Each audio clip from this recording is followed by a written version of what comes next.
Welcome everyone. Friday, we're gonna do some sound design today, or at least we're gonna start with some sound design.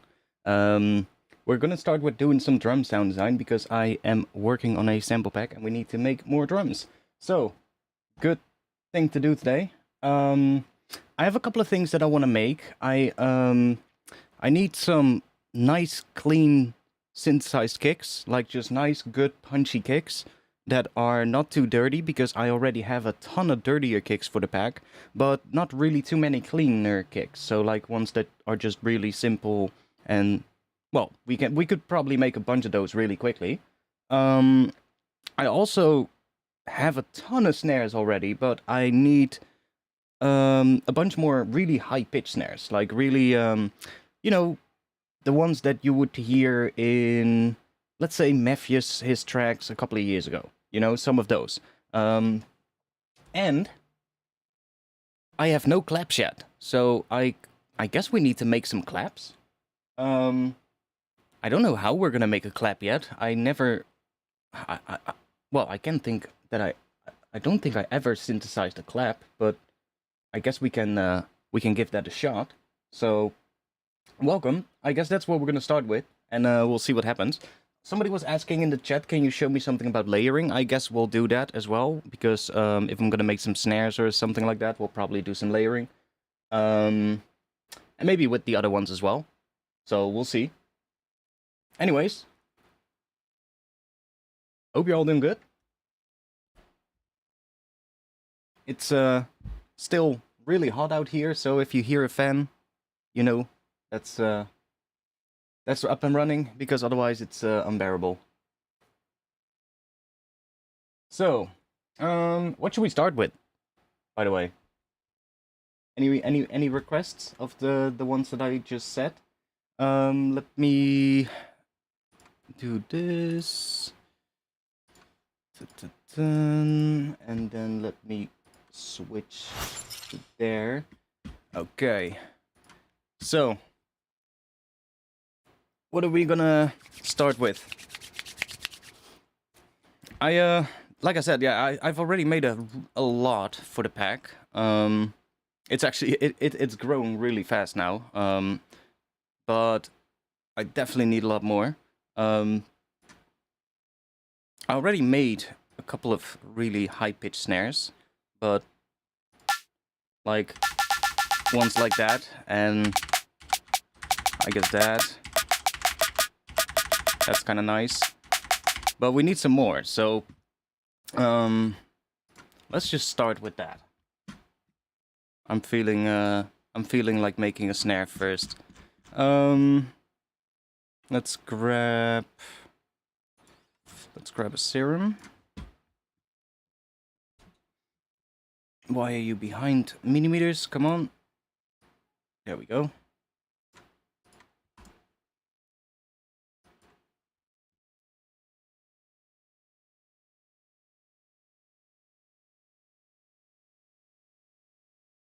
Yeah, we'll figure it out. It's something that I'll have to figure out, but we'll get there. Let's just make a high-pitched snare first, because always good to have more of those. Yo, Greedo. Let me do that.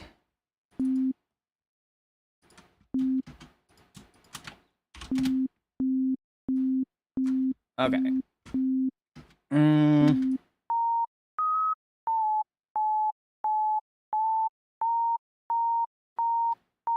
That's high-pitched. Really high-pitched. Let's see what we get if we make one that high-pitched. That's like almost 1,000 hertz, so let's see. That could be the highest one so far. Then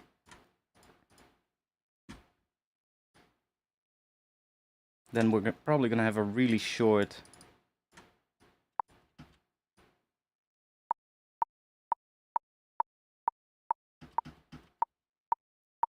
something like that.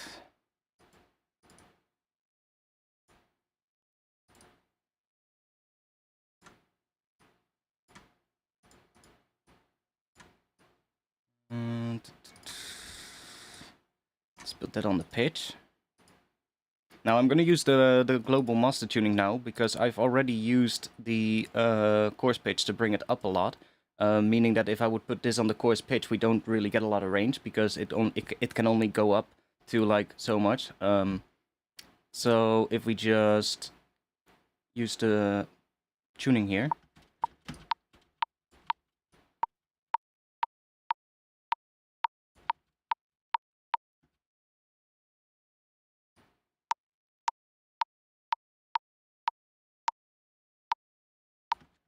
Okay.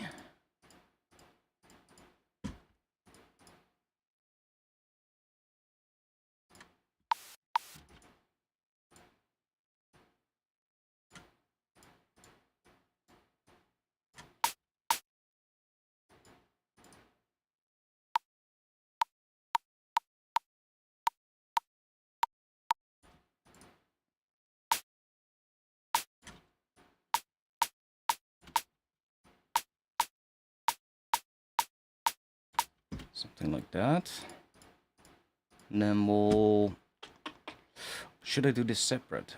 Oh, fuck it, we're already started now. Let's do a high pass something.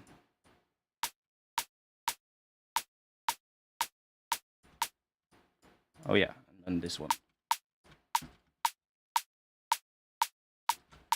Cool. Let's grab an EQ. And let's bring this up quite a bit.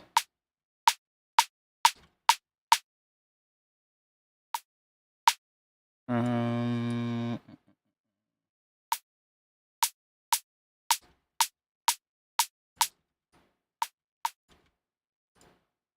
grab another one.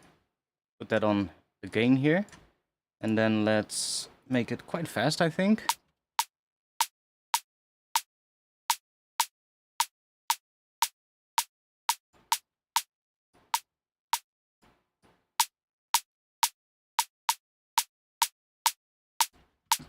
Something like that, maybe.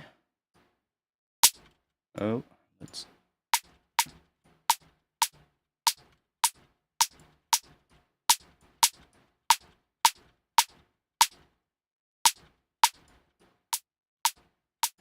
I wanna put a distortion after it, I think. Which is gonna make it really quiet, but let's just boost that up again. We'll get into some lower stuff as well. I need to make some kicks, so don't worry. You'll get some air moving soon.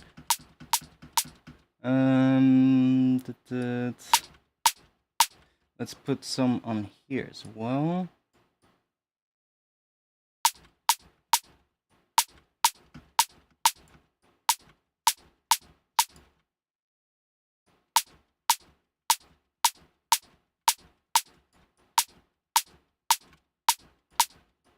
Sure.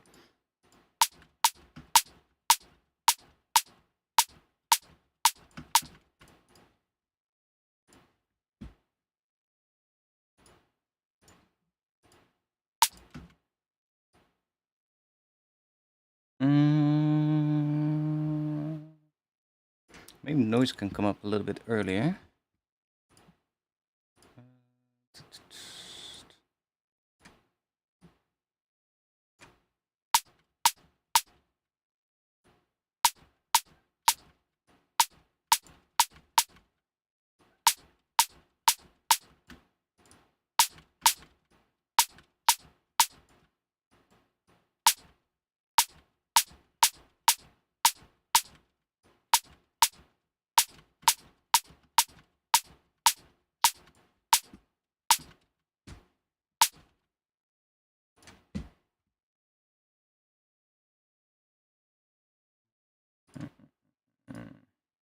Let's try this.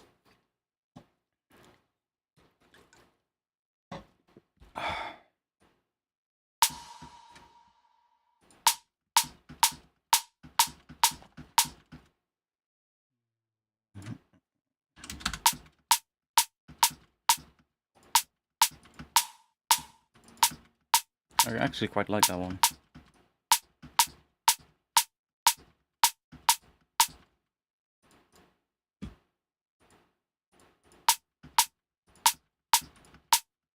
It does sound really bad in mono though, so let's see.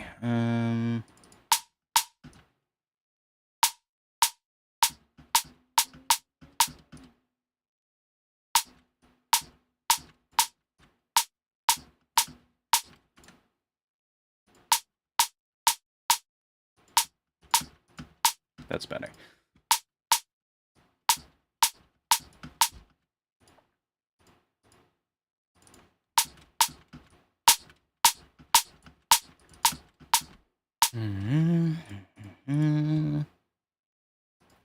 Let's try adding this one maybe.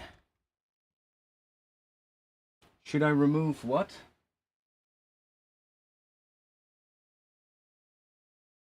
Should I remove things after making a full track? What do you mean? What do you mean with that?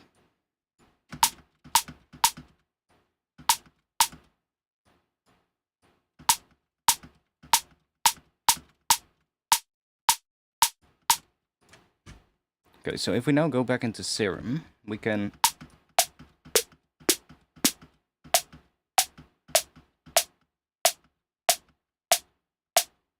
It's kind of nice.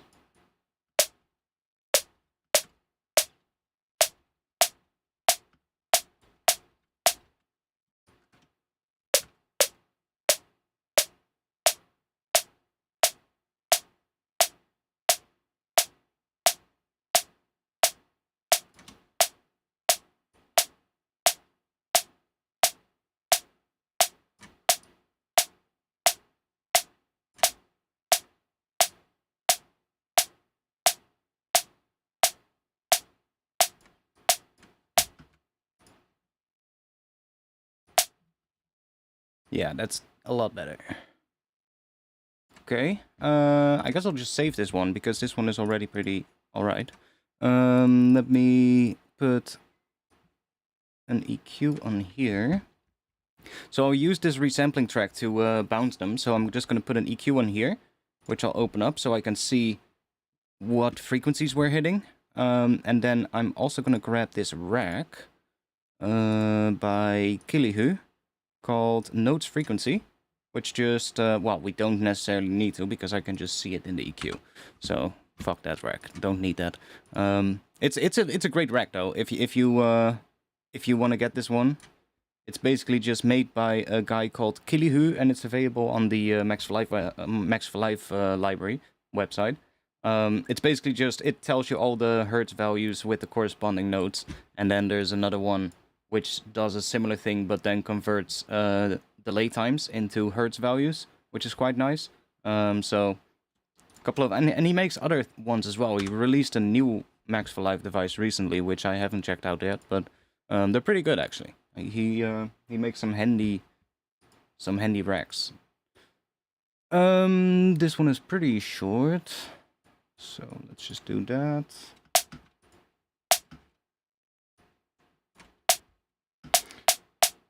That is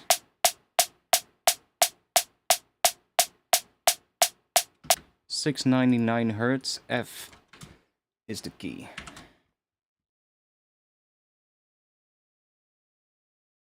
You don't know? Oh, okay. Well, then I don't know either. Let's do that. That's all good. Yeah, okay. Let's do that. Then we'll just click one of these. 699. And what was the key? F, right? I think it was F. And what are we gonna give this one for a name? Tiny but punchy AF. There we go. You're into Bitwig, another weapon for this. Damn, I'm still annoyed by that stupid button that they added in the Streamlabs streaming software. Because there's still a little stupid emoji button over the messages that is just always on top of the last message that somebody sent. So the word another basically gets cut off by a button, which makes no sense. I can see it though in the other view. Yeah, I've been wanting to get into Bitwig, but you know, I need to buy it, so I'll see.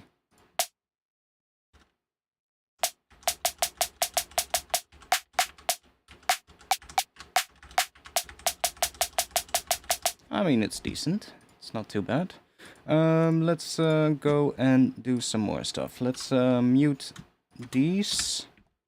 And let's go back in here. Let's solo this track.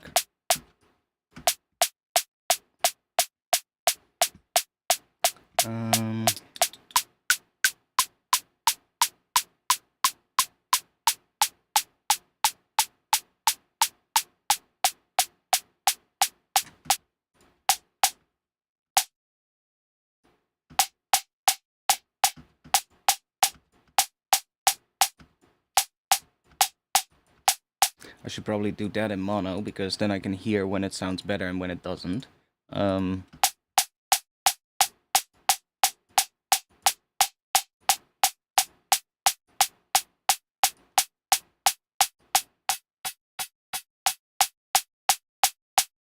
Really short.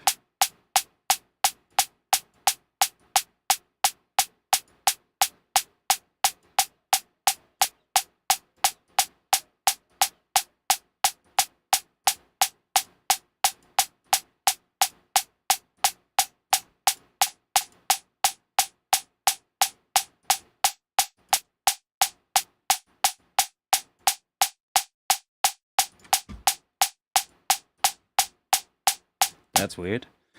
What if we...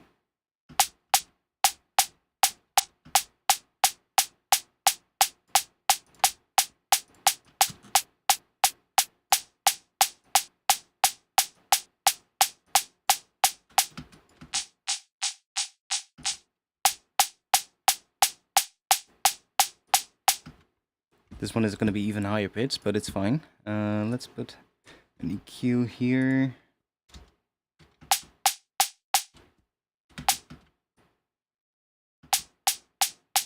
So we're going to take that one down a bit.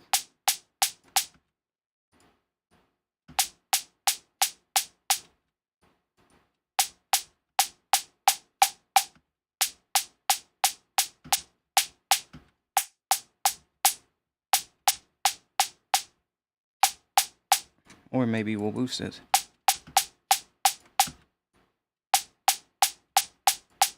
I wanna see real quick, how loud is that noise? Pretty quiet, yeah. So we can get away with somewhere around here. Then we probably do need to bring that down a little.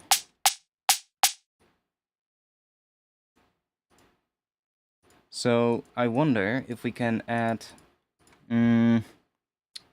something to this. Let's... how are we gonna do that? Let's think.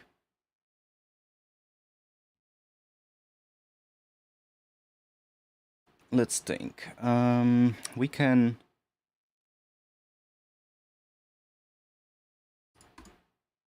create another track, and then let's group these two. Put this one on here, and then let's grab... I'm gonna grab maybe an operator.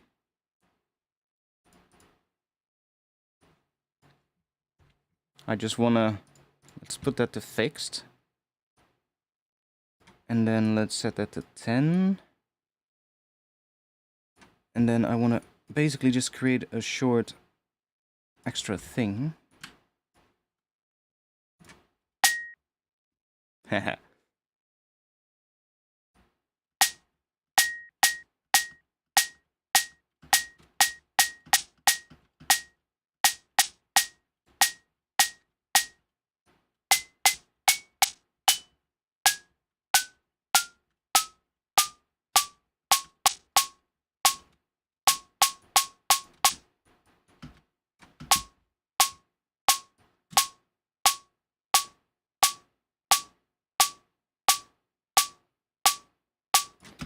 we're making high-pitched snares right now. That's the whole point. I'm making some really high-pitched ones.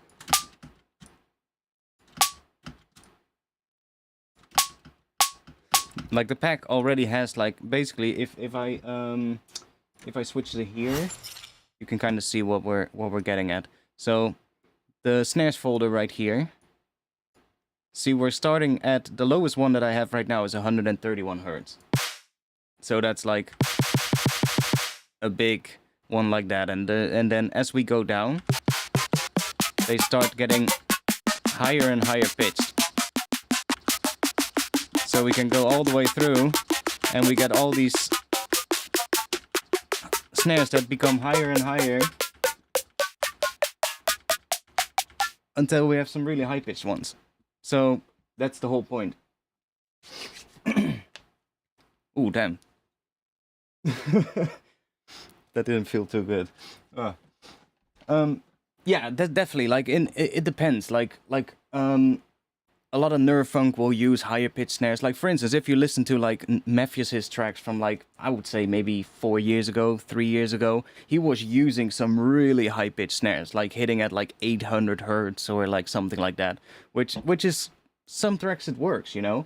Some tracks that works. Other tracks it totally doesn't. But that's why you want to have, like, a ton of different ones, I guess. Oh. So now with this, we're basically just adding something to it. I'm just trying to find a frequency that I like.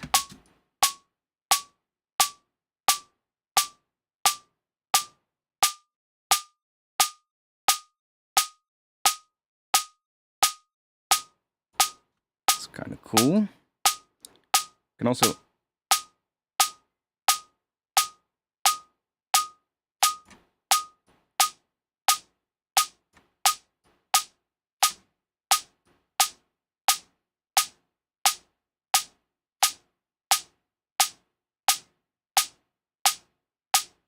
now we can try duplicating this one and finding another frequency.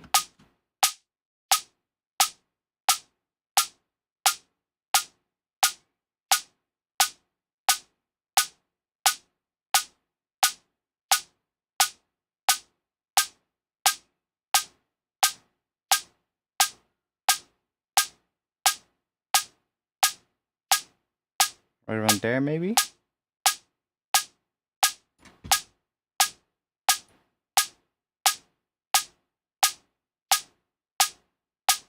So we're basically just adding 2 resonant frequencies to this now that are just that. But if I take them out, it's such a big difference. See? So just by doing that, you're able to add like a really easy resonance to it. That's how you would create that. I mean, you can do it other ways as well. I guess you can just take an acoustic snare and just take the fundamental out, but a lot of times the resonance will be pretty close to the fundamental, so taking the fundamental out will sometimes be quite difficult. Sometimes you have a snare which has like a low fundamental and then a really high resonance, then it's easy.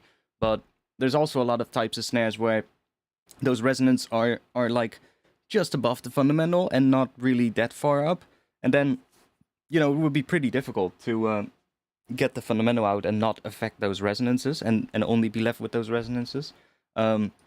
I guess you could use a soothe on like an acoustic snare. That's another way.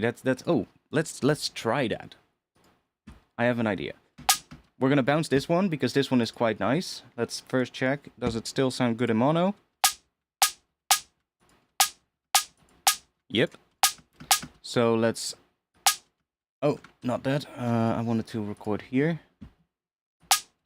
There we go.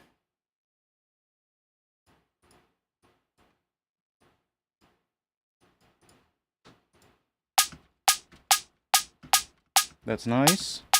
So that is hitting 786 hertz and it's G. 786. 786. 786 on G. And how are we gonna call this? Tiny with operator resonance. There we go. It's not the highest one. Highest one is 800 hertz or 802. But I have an idea for something else. Let's make now. We're now gonna make one that is maybe a little bit lower. Maybe go. What do we still need a lot of? I guess we can go around like 600, maybe 500 or something. I didn't want it to do that. Let's move that back. Okay, so I have an idea for trying to. So let's take these out again, and let's go down a bit.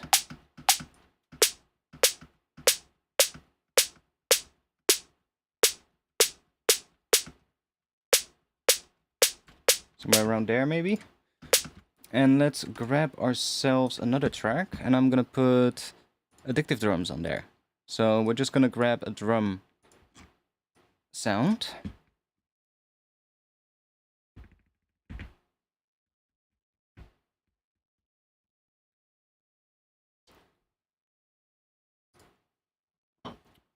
Okay.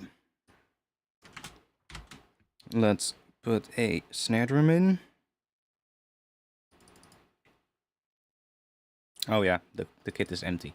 That's why.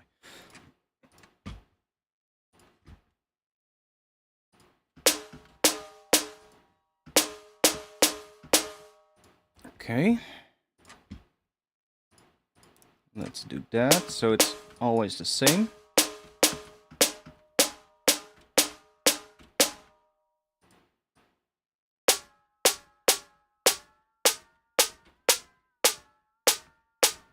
And I want to try what happens if I take Soothe on an acoustic snare. And let's bring the sharpness all the way up. And then let's bring that all the way up.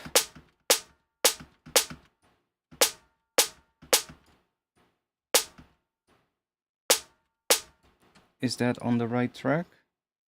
Yeah, it is. Okay, let's go for the hard mode maybe. So we're really... I need to listen to this in solo. Yeah, that's maybe already good enough. Let's go and flip the delta switch.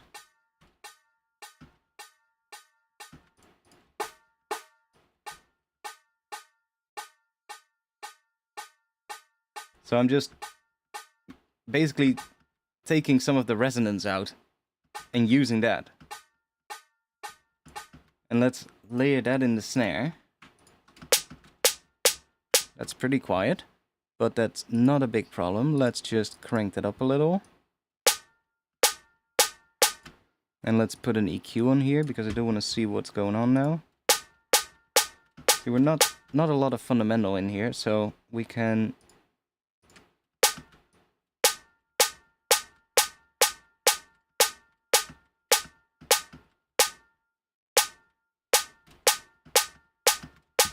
It's kind of cool.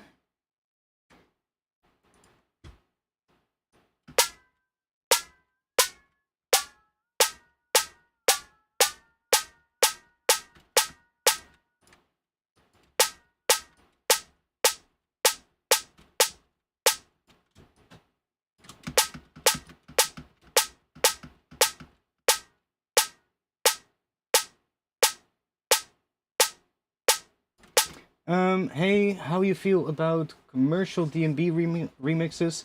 How to make money with D&B music? Is it worth... What? Is it worth to remix pop tracks? Oh. I'm so glad when they removed that button because it makes no sense. Anyways, I wouldn't go into drum and bass to make money.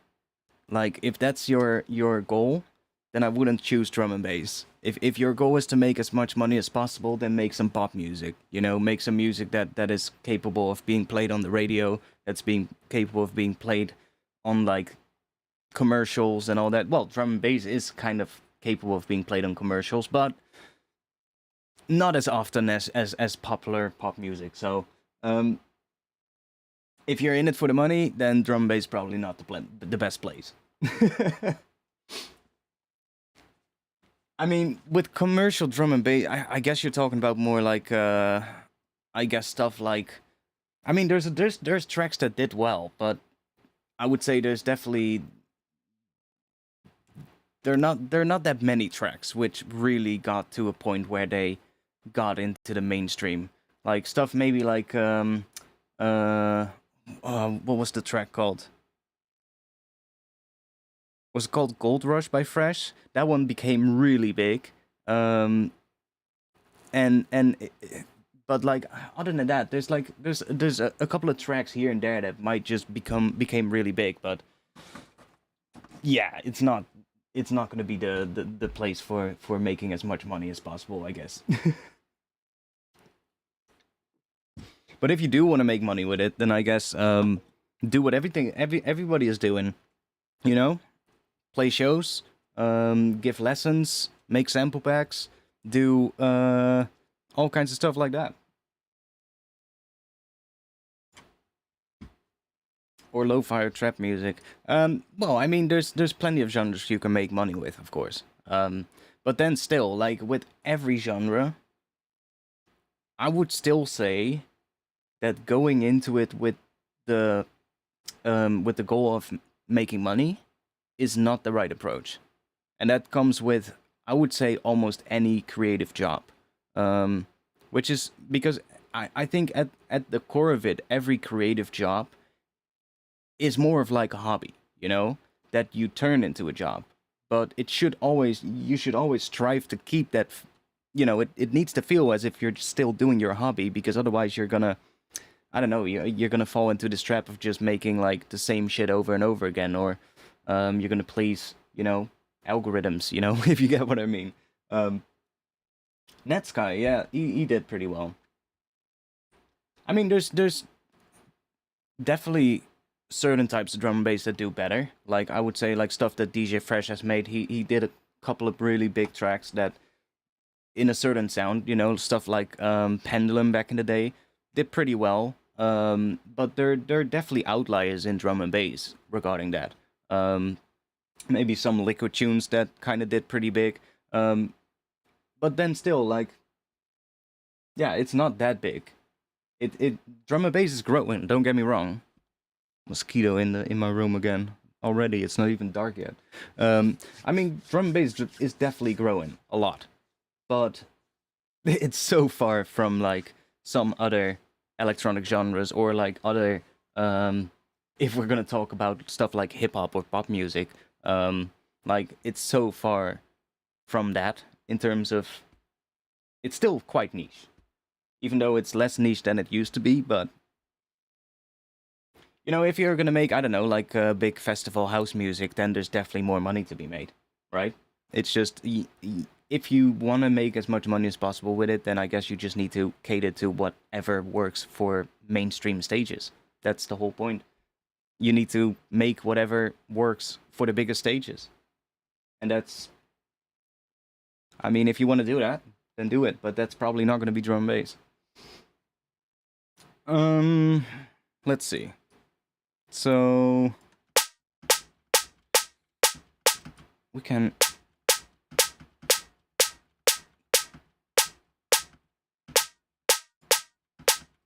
okay, let's narrow that up a little bit here. Like, I think the width is actually coming from the noise here. God damn it. Yeah. Oh, there's also width coming from here.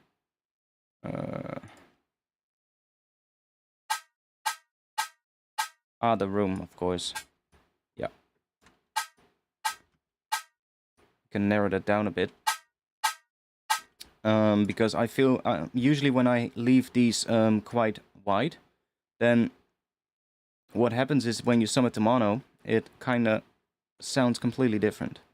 And if you just narrow it down a bit, it's going to sound different, but that way it will sound more cohesive in mono. Now we will have to play with this.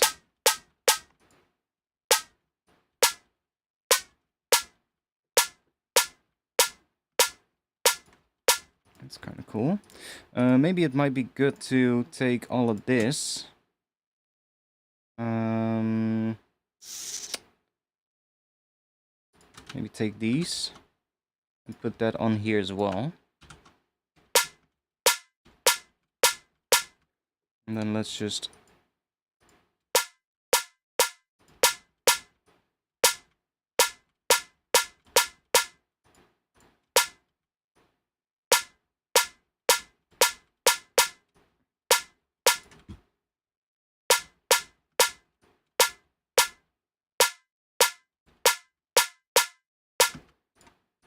What happens if we put a disperser on it? Sure, let's try that.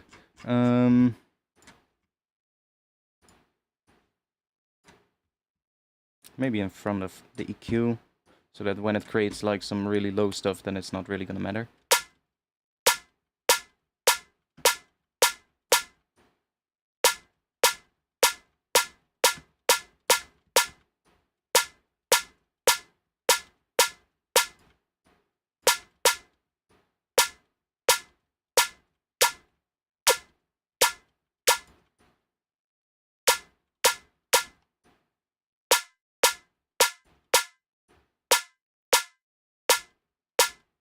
It's changing the transient when we do this.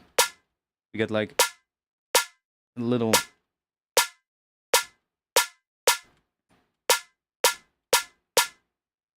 And like this we get like some little extra low end or something.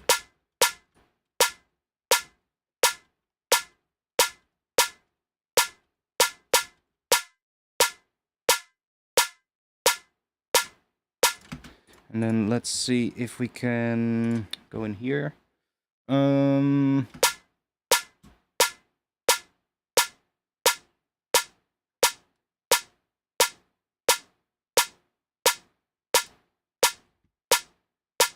It's pretty good.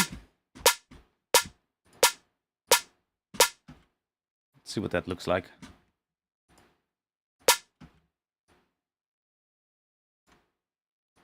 So yeah, we can see what happens here to the transient. It becomes a little weird.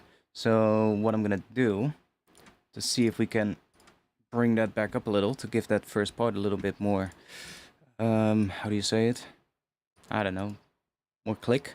Let's try just adding this transient shape in front of the saturator, and I'm gonna use the shortest attack time and just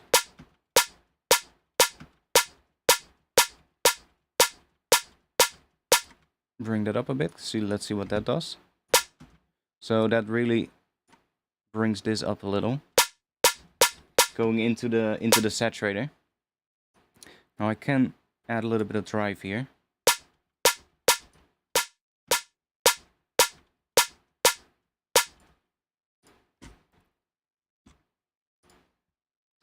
Why are you doing that? That's so annoying. Just stay there. I'm gonna put another EQ in here, but this time we're gonna grab a Pro Q.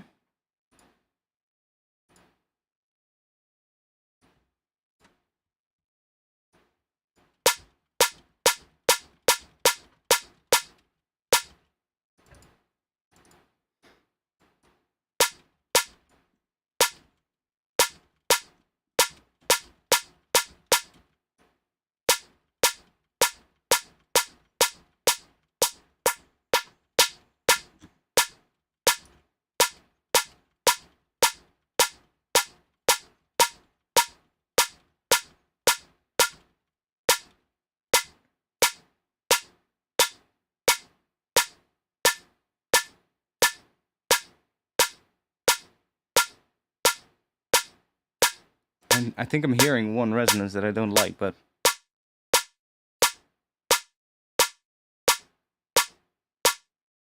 Is it that one?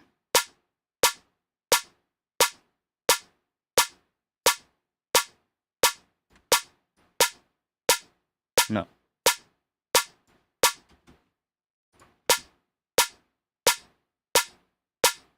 It's higher, I think. Is it that one? No, also not.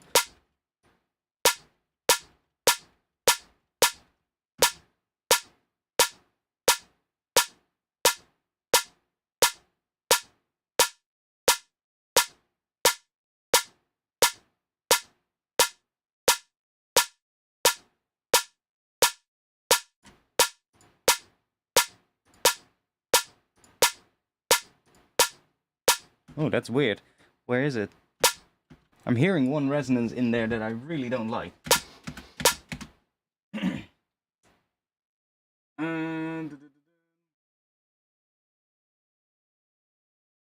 Chasing status is also pretty commercial. Yeah, sometimes. Sometimes. We ain't in it for the money. We're in it for twisting knobs until the end of time. Exactly.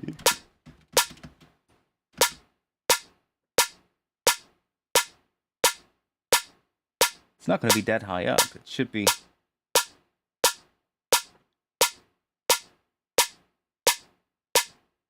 not there. Definitely not that.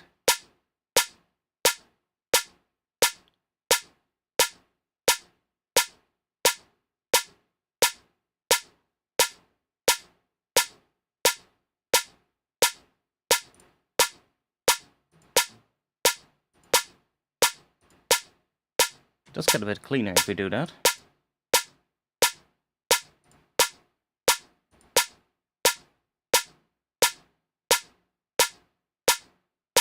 So maybe it is that one. Very subtle, but let's just go with that.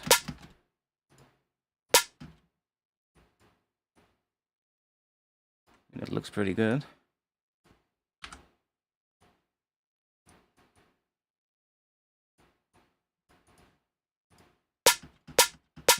It's a weird snare, but I kind of like it, so might want to do this though, because this first part, it's really more like a little bit of pre-ringing which has happened, which could be because of the soothe maybe, but you can hear if I do that, it still sounds basically the same. See?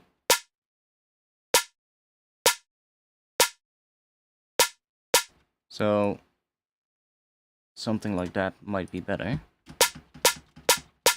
And then let's check, what is this? See, this is a weird one. I'm gonna go with this because this is the fundamental here. That's around 500 hertz. 500 hertz, okay. Perfect.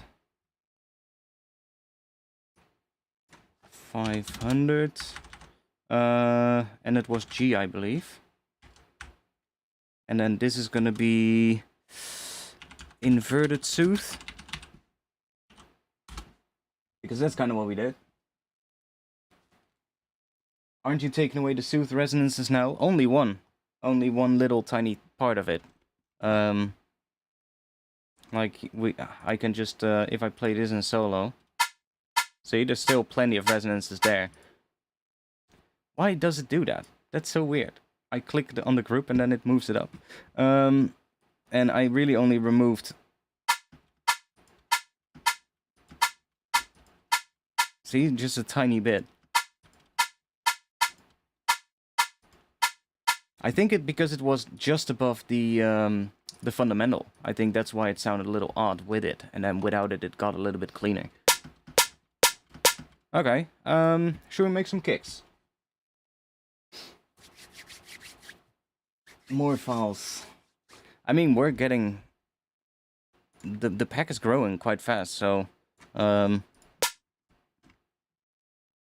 that's exactly the one that I. Yeah, it sounds pretty good, actually. Was it G, by the way? No, it was B. B. There we go. Okay, so I also need some more cleaner kicks. So let's just make some cleaner kicks.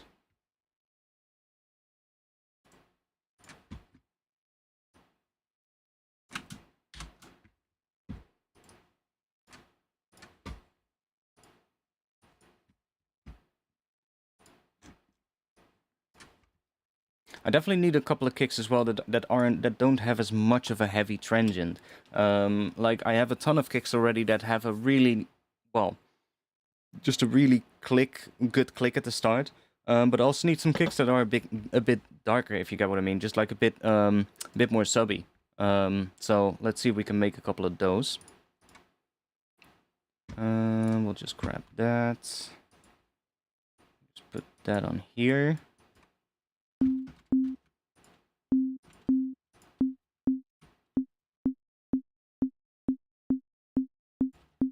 And then we're gonna go down. Just go down all the way to there, and then we'll play with the pitch afterwards. Let's put this on here.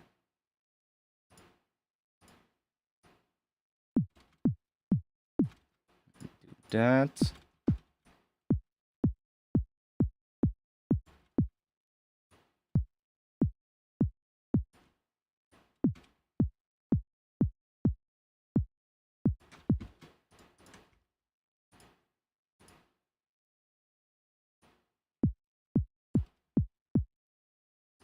Like, I'm really tempted to just add another pitch envelope now, but I think I might actually just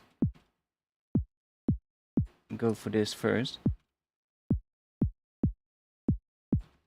And let's grab a bit of maybe soft clip.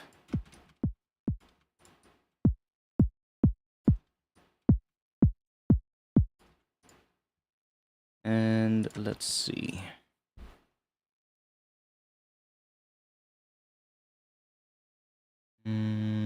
I could try maybe doing using this one.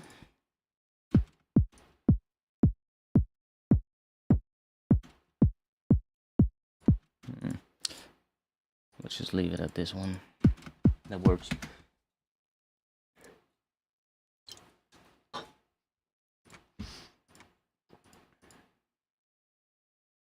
Yeah, let's not add a click first.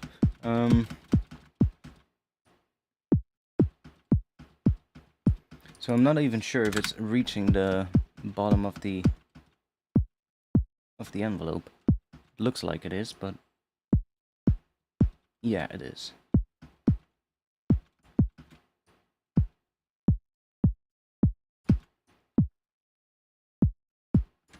Okay, so let's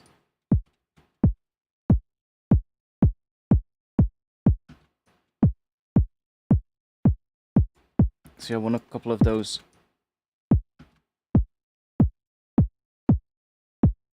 more like I need some more like of those like soft clipped kicks, and then I also want some yeah, just some nice sort of like lighter kicks that aren't too that are like synthesized but not too heavy, so that you could maybe use them in an intro or something like that. Now this one is becoming more heavy, but that's fine. Let's just keep rolling with it. Then in that case we're gonna put this on the master tuning for now, so that we can add a bit more.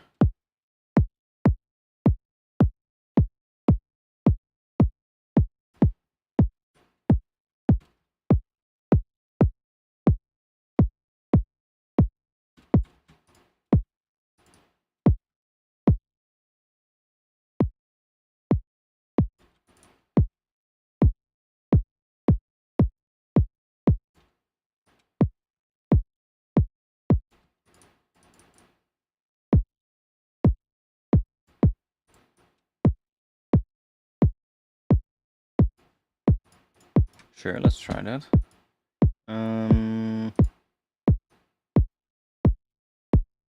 It's gonna be a really short one, but that's fine.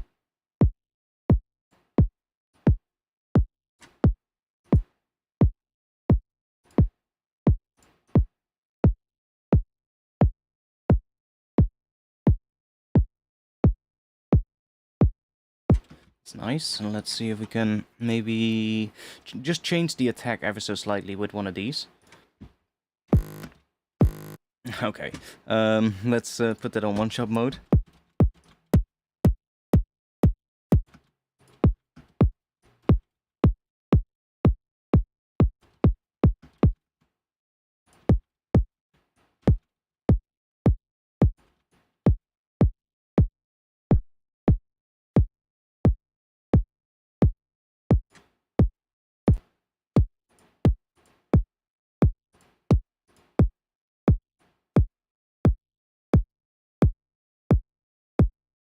I mean, it doesn't have a lot of high end. It's more like a lot of, it's quite sub heavy.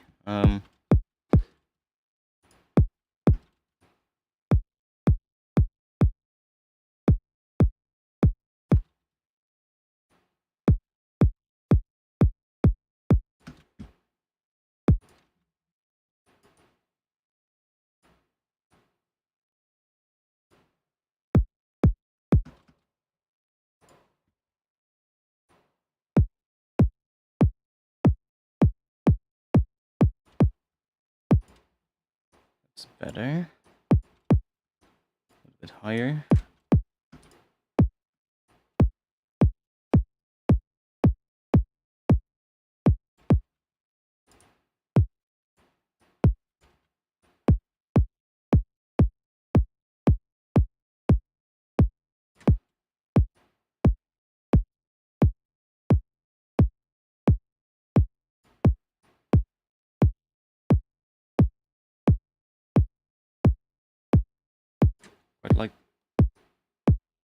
Quite like that.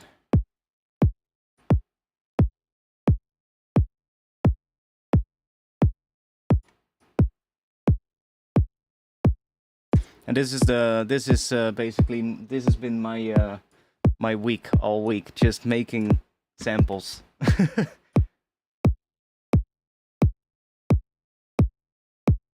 We can run this one through a high pass to make sure that it's not, or maybe a band pass.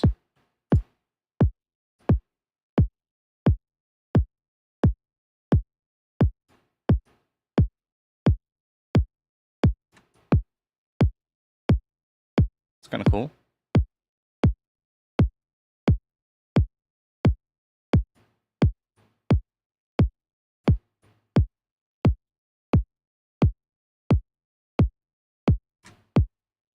See what that does if we do that. And that looks pretty nice actually. So, let's just bounce this one real quick. So the one thing is with kicks, it's just really difficult to figure out what the pitch is because, well, right? With kicks is really difficult. I usually just, because I set the patch up like this, I know what the MIDI note going into here is, so that's C3.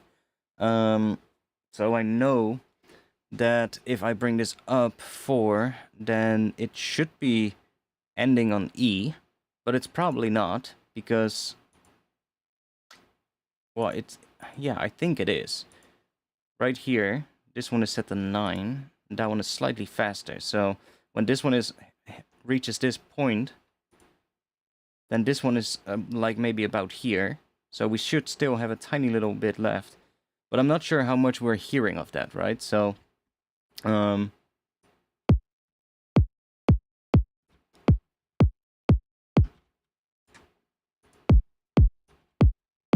if I do that, then we really start hearing it.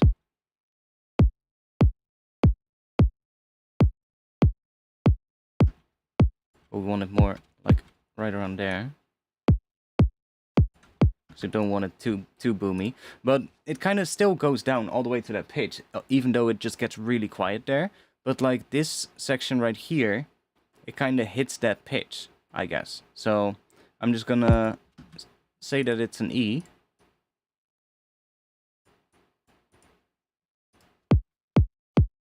Or I need to figure it out with a spectrum analyzer, but that is going to be quite difficult. We can try though. This one is maybe not as precise, so let's see if we can use a Voxengo span.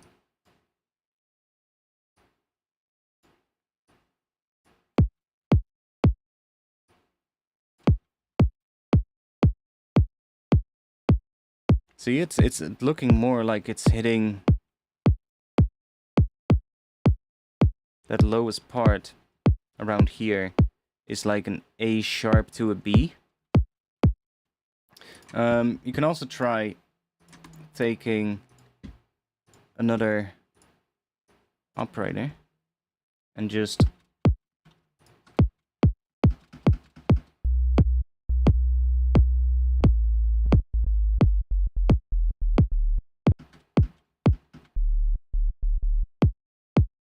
definitely not.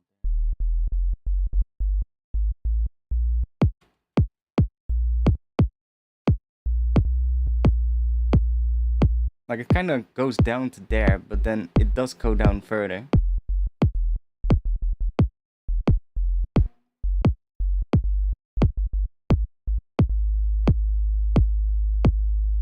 It's G sharp. I'm looking at the... Let's see. So you can see that. Oh, you can actually. We're still on this view. Right here at the top. So right here, we have this spectrogram. So I can kind of see where it ends, right? And if I then play a note, I can see where that sits in that. See, that's too high. So if we go down, I can see where it sort of like almost hits that last part of the kick.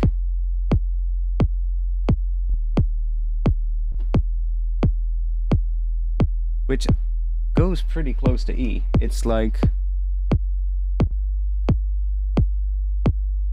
G, basically. Somewhere around there. No, it's still lower, I think.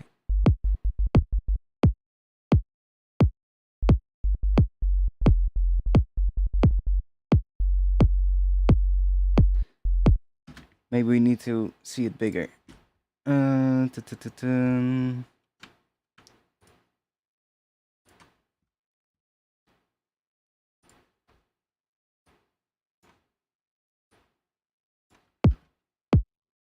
This one is a bit, I don't know. I'm not sure if we're gonna see it well with this one, because in the low end it gets so huge. Maybe if we set this to transient mode.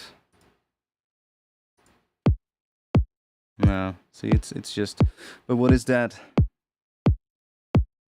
Right around there.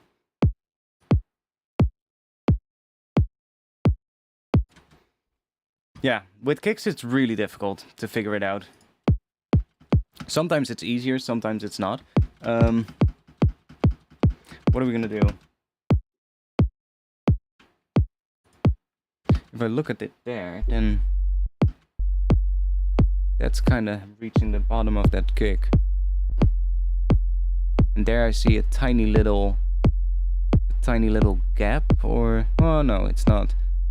It's either F of F or F sharp that it reaches. I think F sharp. Let's just say it's F sharp. Which kind of corresponds with around here. So that would be, what, 47 hertz? Let's just say that it's that.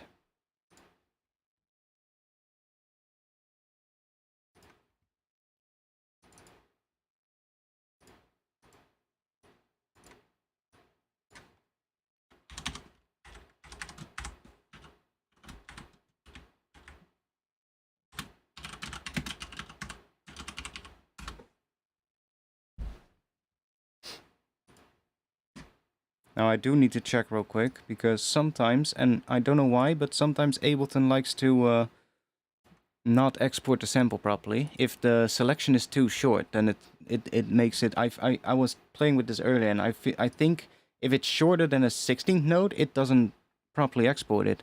And I get like just a little bit of silence with 2 clicks on either side. It's really weird. Where is it? F sharp. Yeah, it did it right.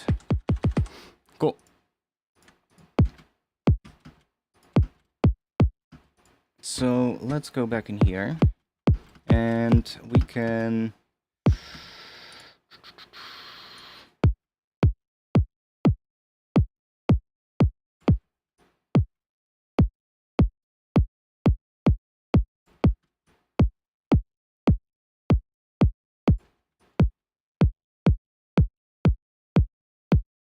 That might also be pretty cool. Let's try and find a different one here.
Cool.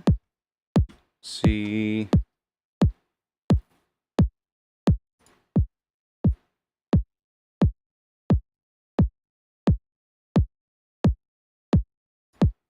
Might not be nice. Let's just keep it like this. So how different does it sound from that one? Quite different. So let's just record that one as well.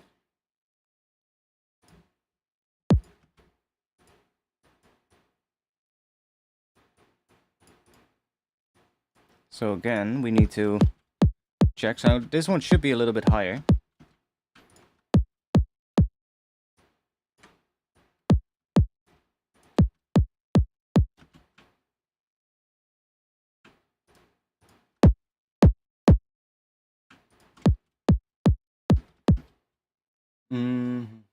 That should be...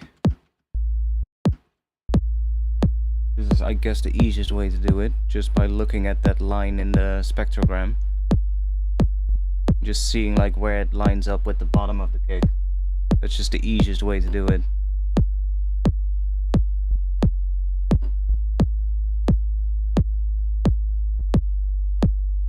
So it's G, I think. Let's just say it's G. Kind of feels like it's higher. Sometimes we can also... It's really clipping if we do that, so let me just bring this down a bit. We can also sometimes hear it a little when it starts resonating more.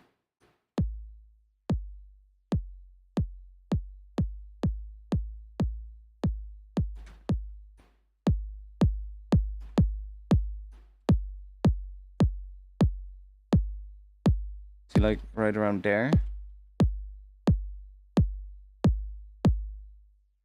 But it goes down a little bit more. Oh, this is actually a really good way. If I boost it here, I can see where it rings out here on the spectrogram. So, see that extra tone that we're getting? That's this boost here.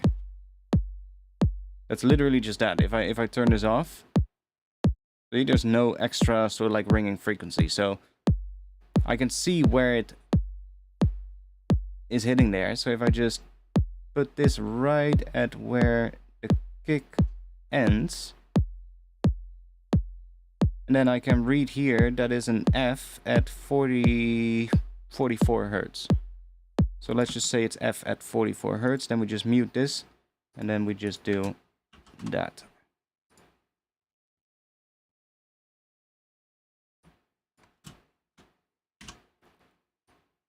Would have expected it to be higher than the other one, but I guess not. Doesn't matter. Kicks, it's always going to be hard to figure out what the pitch is.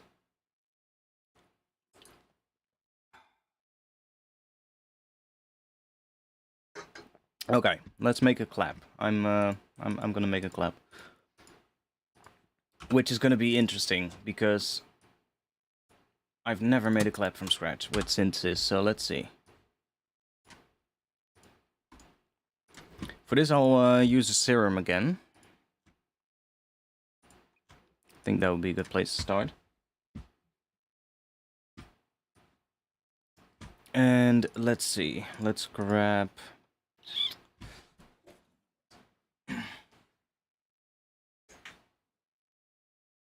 Alright.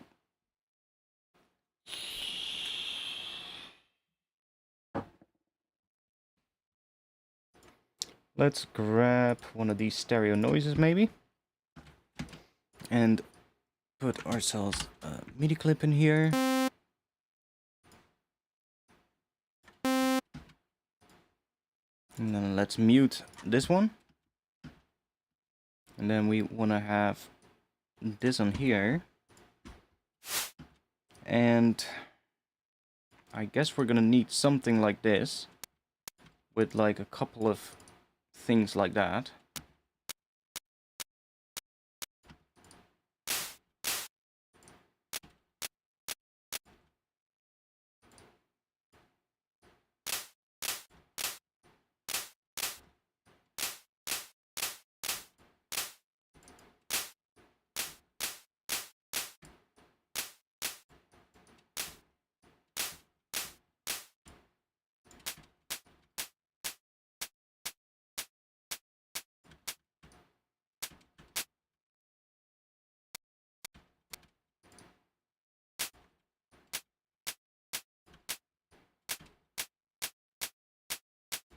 Something like that. And then we'll just, let's think. Let's grab some kind of a filter. Let's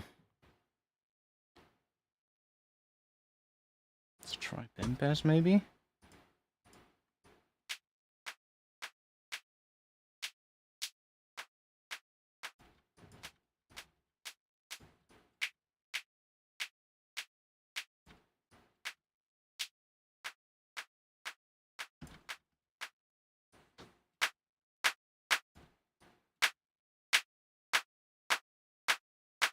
Like that starts sounding more like a clap. It's too low though. But with some EQing, we can probably get some high end out of that.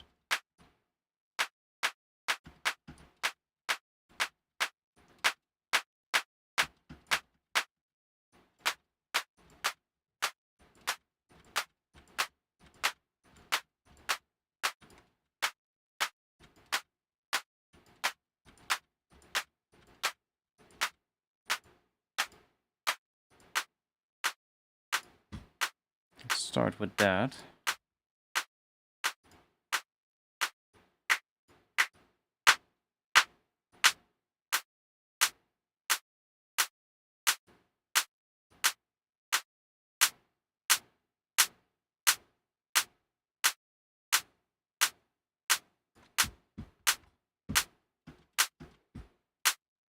Start with that. And then let's see.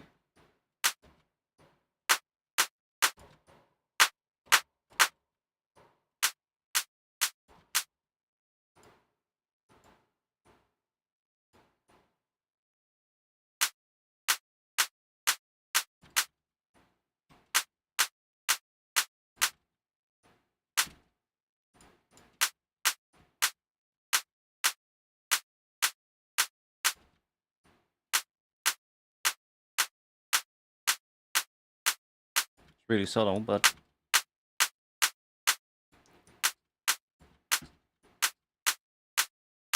it's gonna work. Let's distort this a little bit.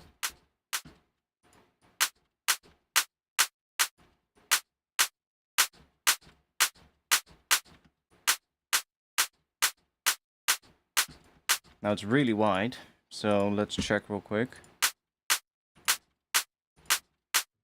It actually sounds better in mono. So that's good. that's actually pretty good. Normally it's the other way around, but it actually sounds better in mono. So we're just gonna go and set this to sides, and then just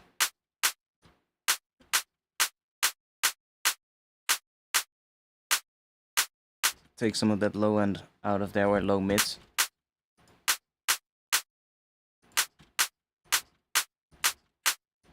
That's pretty decent. And let's go back in here.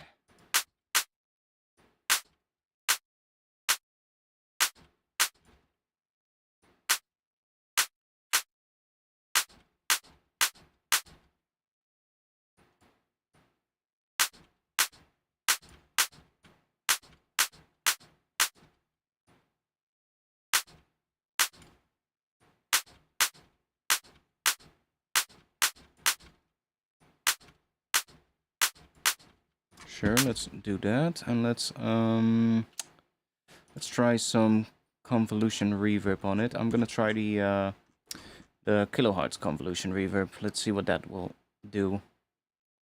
Convolver.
Okay.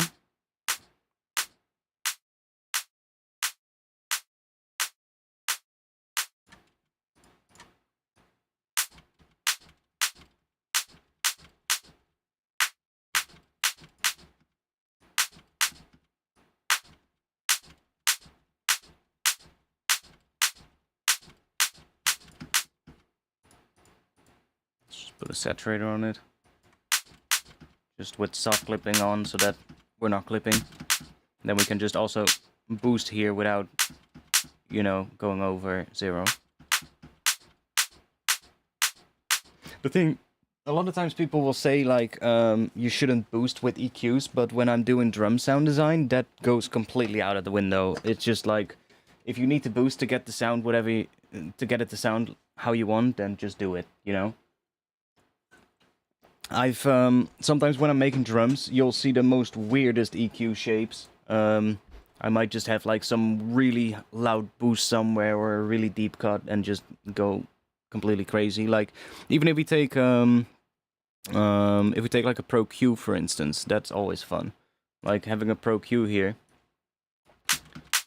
Like, this might not be the best sound because there's not much below here, but like sometimes you'll just get some really weird shapes. Like even just making pretty steep, like cuts like that, and then just be like, oh, I'm just gonna cut away this region here, right? Let's say, oh, I want a little bit more of a weirder tone. I don't know, maybe do that and then boost somewhere out here. Because why not? Or somewhere. See if we can give it some weird frequency.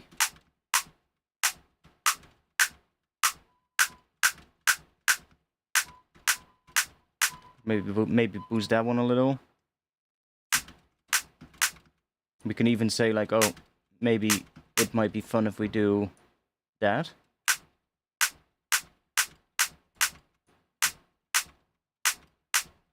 And then, I don't know, boost the thing a little bit more.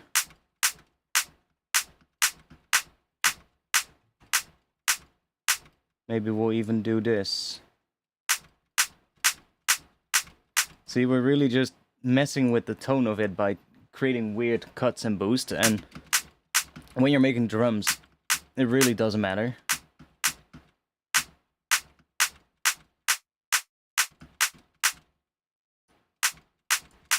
Sure, let's put some more.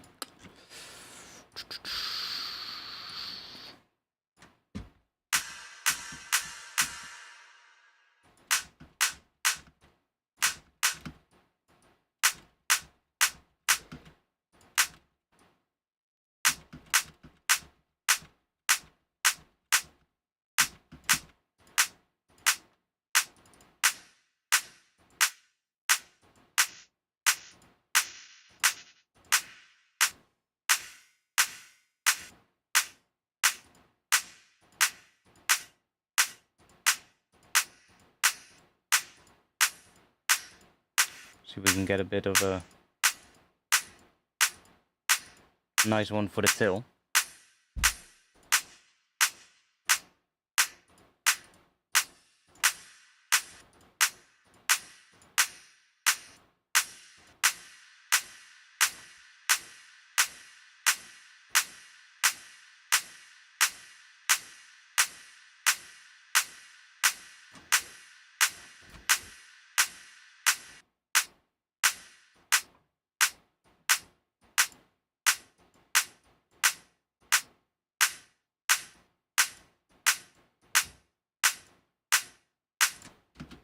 What happens if we set this to 200? Ah, it becomes really weird. What if we do 50?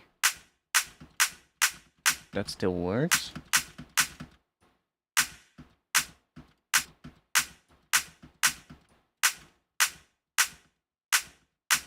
There's already quite a bit of width, so I'm just going to decrease this a little. Don't really need much width from this one.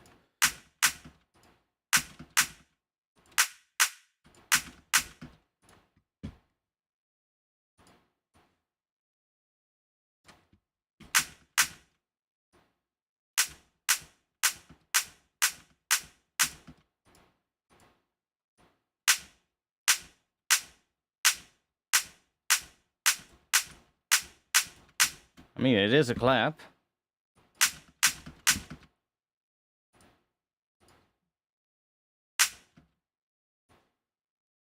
Weird start, but it is a clap.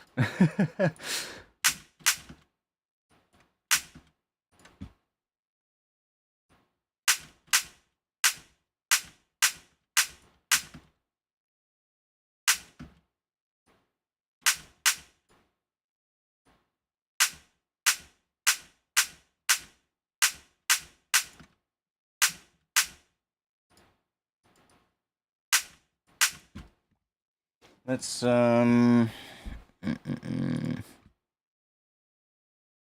What happens if we put an erosion on it?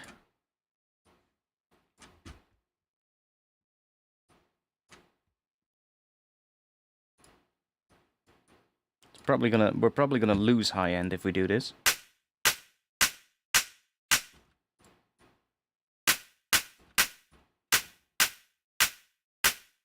See?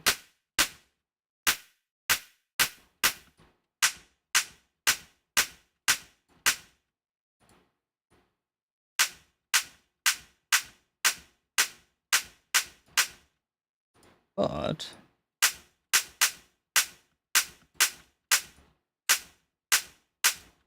with a bit of a boost there,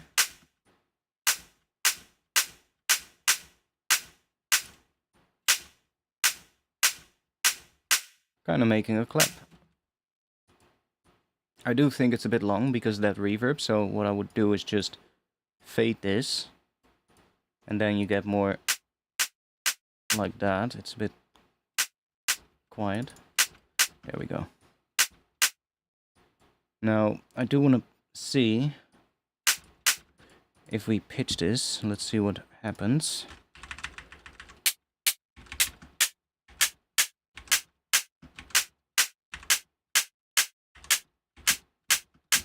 Kind of like that. One up. It's a bit of a weird clap though. Let's see if we can...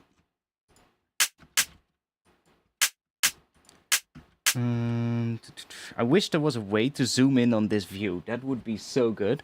Being able to zoom in on here and basically make these, fine-tune these a little bit. Let's see, let's move this back a little. Can maybe try that. Let's move you back a little.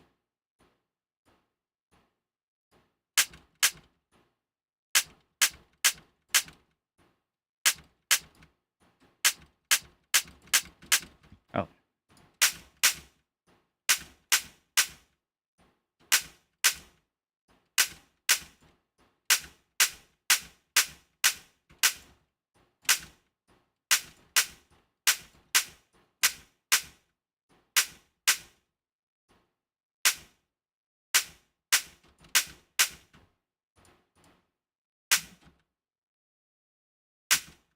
I mean, it is a clap. Let's just save this one for now.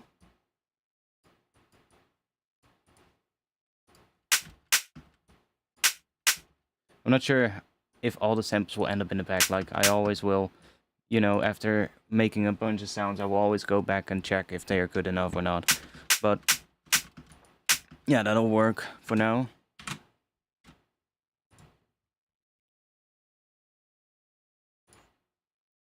Claps. Oh, we already have a couple ones, but not too many. What is that? Serum clap.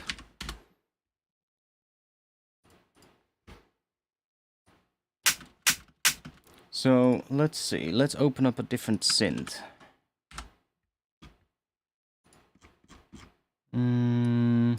Let's try Pigments. I need a drink as well. There we go.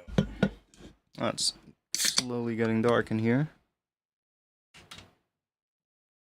You guys can... That is better. If the webcam gets too dark, just let me know. Let's see.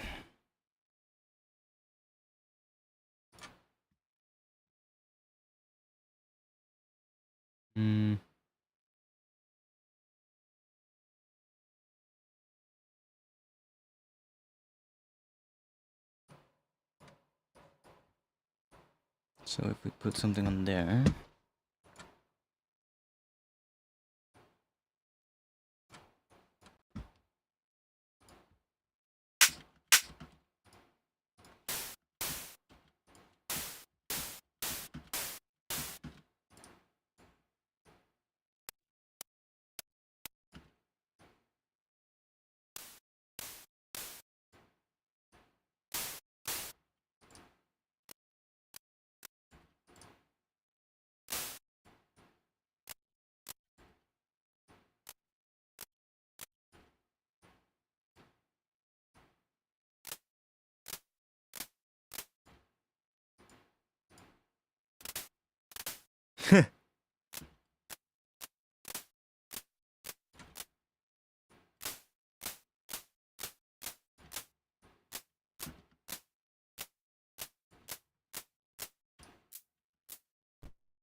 So weird making claps.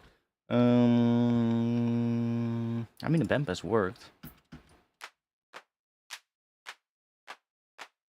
Bampas really works to give it a more clap kind of sound. See?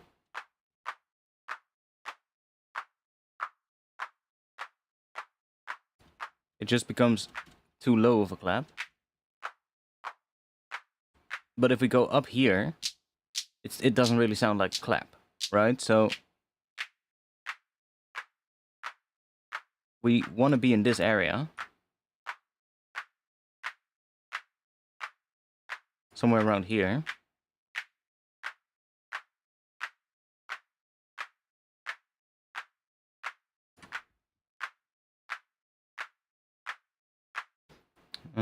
Maybe it's better if we use a sampler with noise, because this one changes every time. Let's do a sampler. And in here we should have noise, yeah. So we can just grab the white noise here. And then we need to do this one again. So let's just assign this to here. There we go.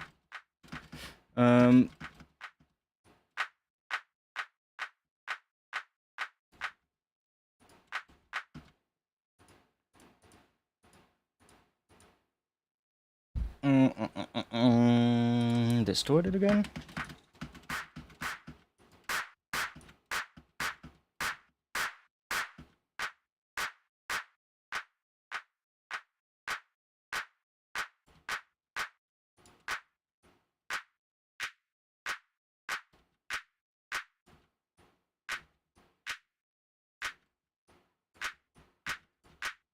Let's grab... Ooh, what happens if we put a multiband on it?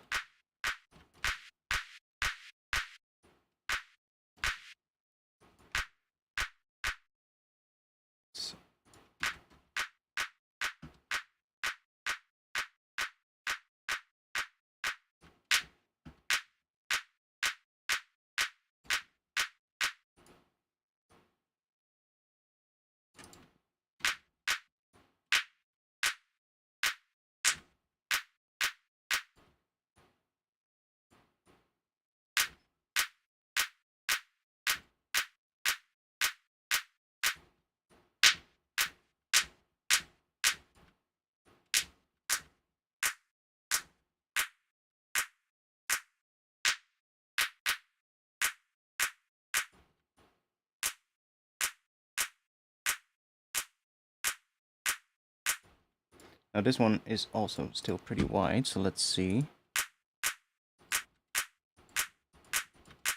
Yeah, see? What might be good to do is to start from mono noise, so... that one. It's gonna sound pretty shitty because it's completely mono, but we can of course change the sound of it by changing the start position. And then we want to use something to make it wider, I guess. So, I mean, we can try some chorus.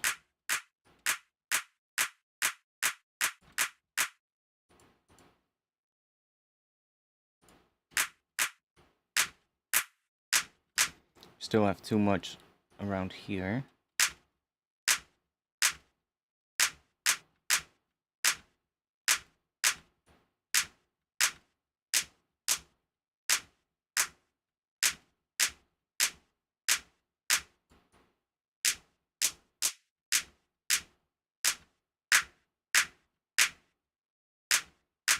Don't want to have it too resonant, if you get what I mean.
That doesn't work at all.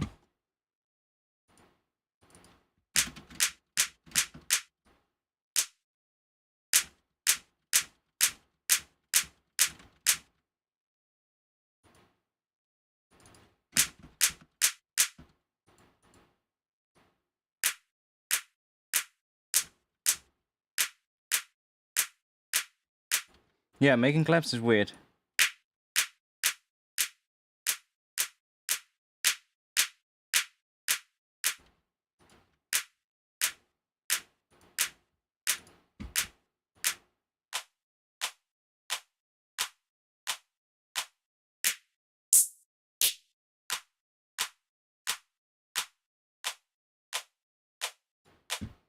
Happens if we...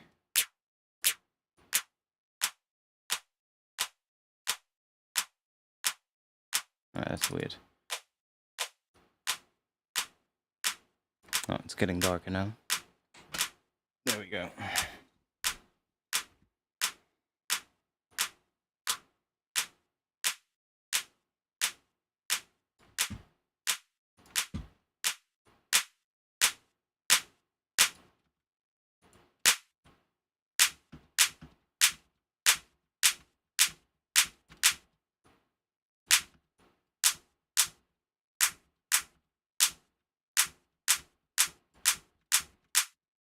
It does sound like a clap, but a bit of a weird one.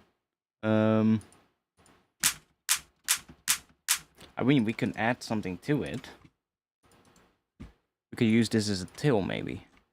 Let's go and grab a serum.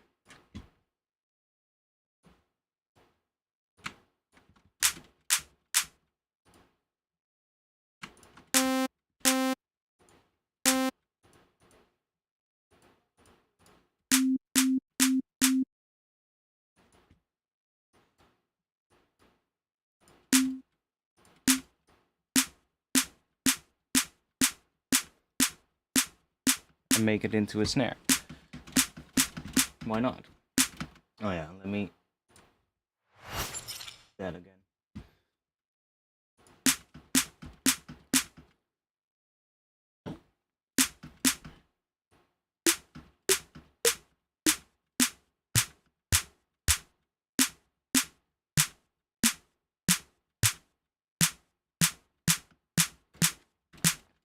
Make it a low one. Let's see.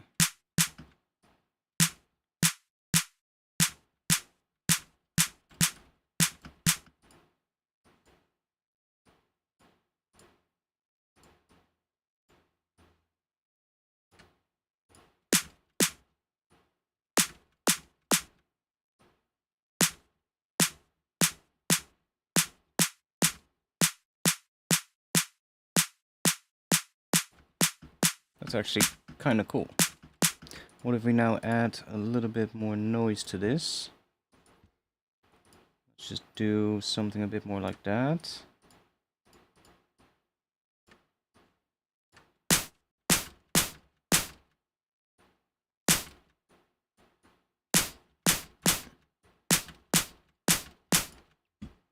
And that is obviously going to have to be high-passed.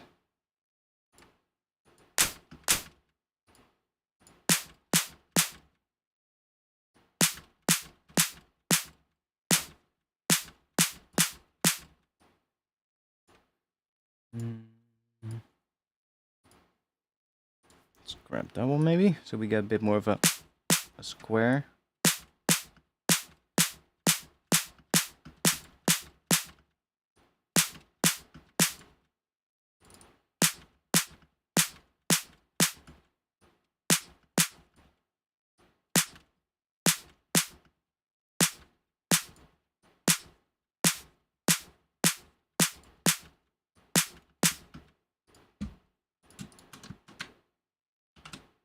Group these.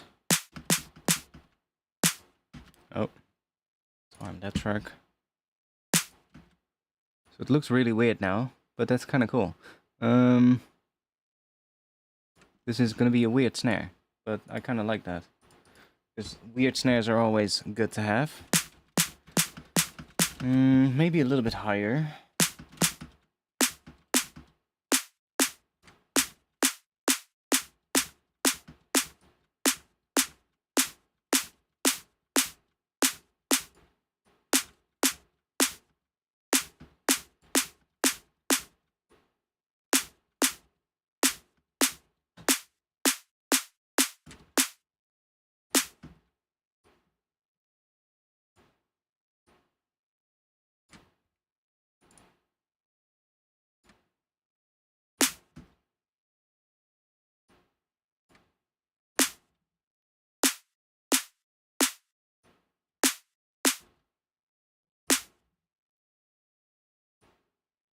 That's looking pretty good. Just want to make sure that the fundamental is a little bit louder because it's kind of quieter than the noise now. So what we can do is we can just give ourselves a bit of a boost. Be right around there is where that fundamental is.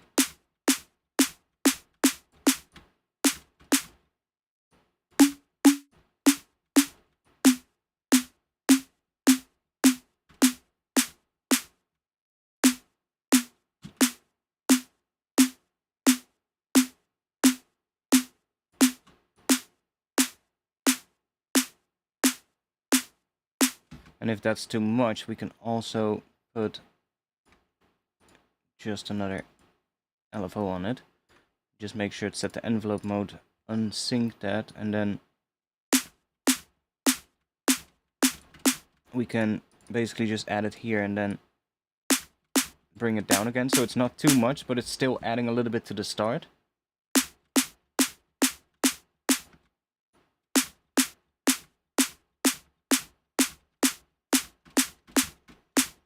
That actually sounds pretty decent. Let's grab a... Let's just do a saturator again, because that always works. Just to kind of clip that.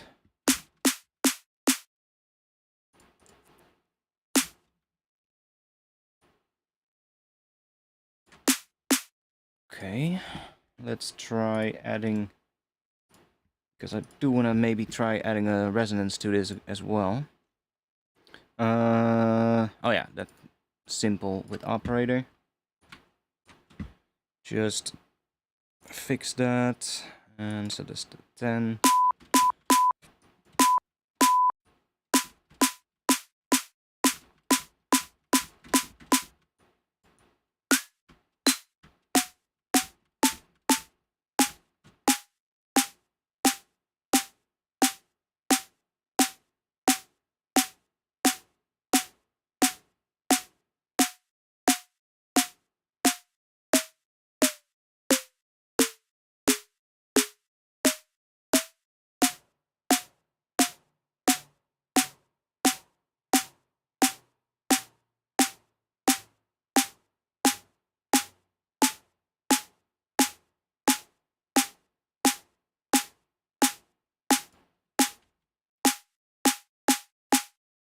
Maybe. Let's try another one.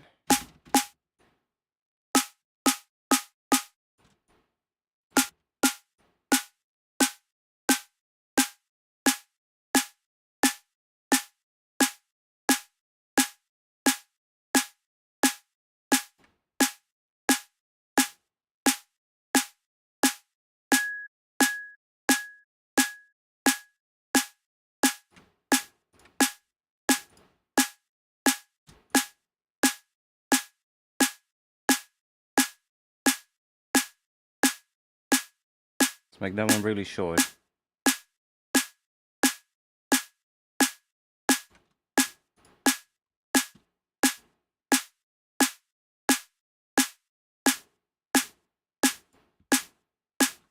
Could try maybe a third one, see what that does.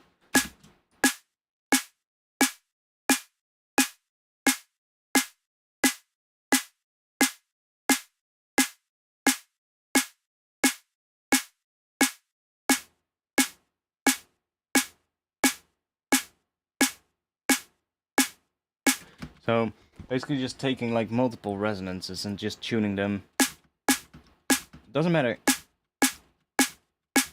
if they are the right pitch or not. Like a lot of times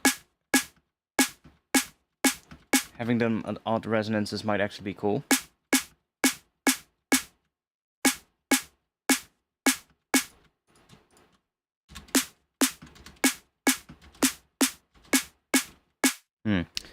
Actually don't like them.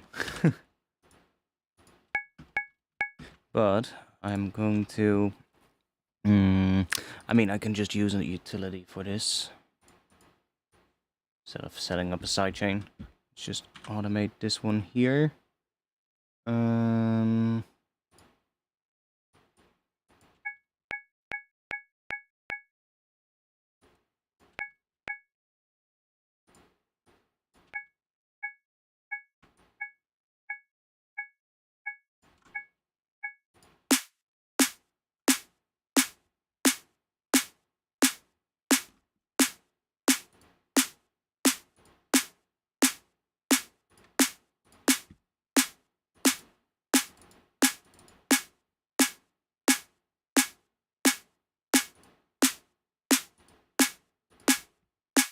Now, it doesn't matter if they're maybe not the right pitch now, because what we can also do is take a frequency shifter and put that on here and just start shifting them around until it kind of sounds cool.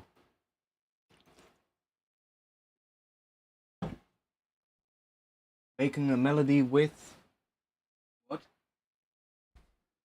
With it actually sounds interesting. Okay, let's do a frequency shifter. And then...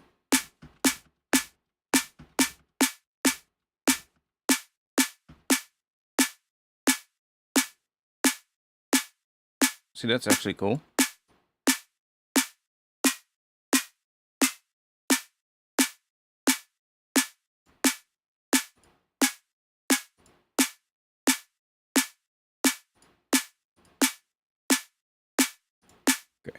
Okay.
It's a tiny bit of extra high end.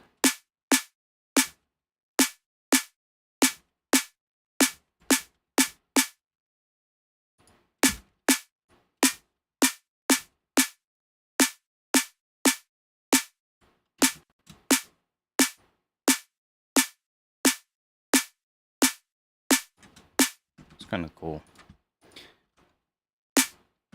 Oh.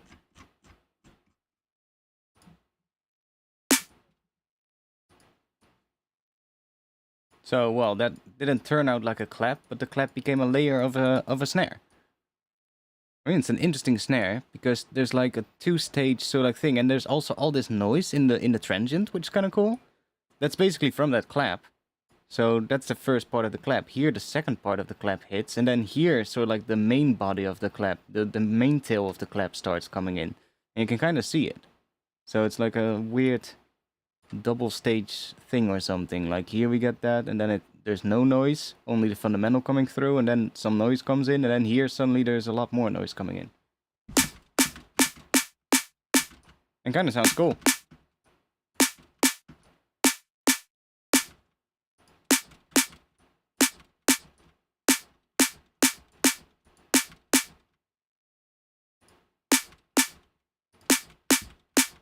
Okay, let's see. This is... see, with snares, it's just so much easier. You just go right around here. That is 263 hertz and a C.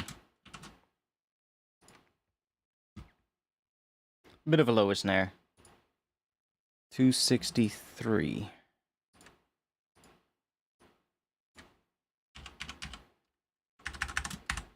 C, and that is gonna be snare with... oh no, let's not include snare 2 times in the file name.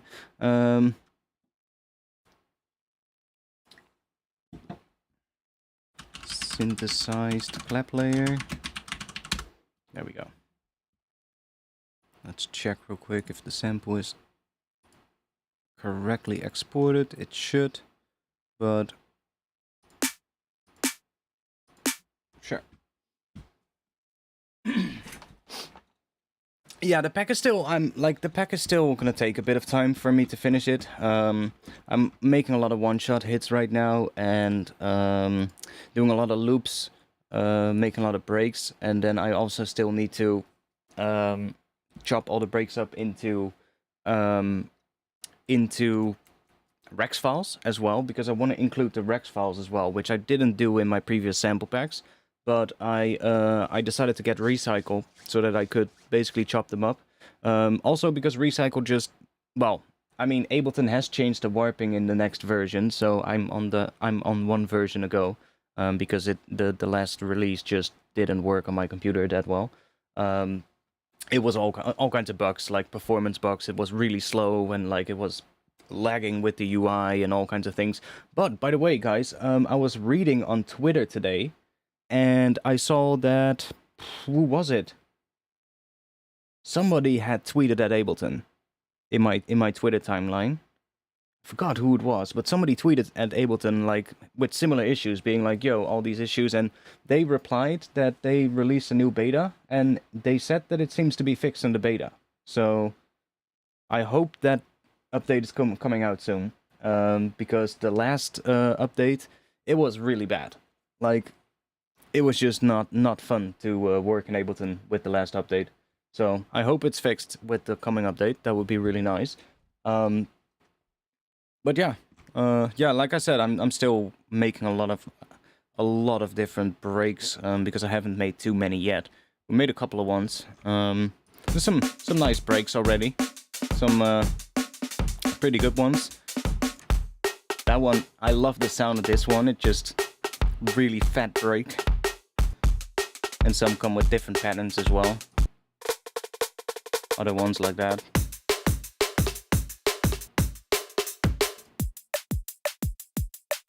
So there's going to be a lot of stuff included. I need to make cymbal loops as well, because I only made a couple, but I only... well, I made a couple, and then I realized later that some of them were completely mono, and I was like, oh, that might not be good for a cymbal loop.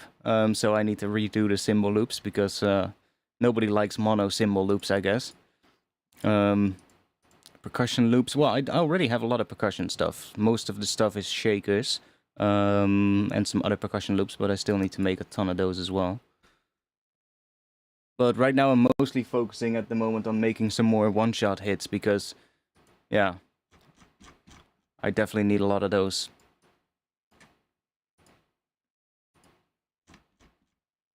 Okay, let's go back into here.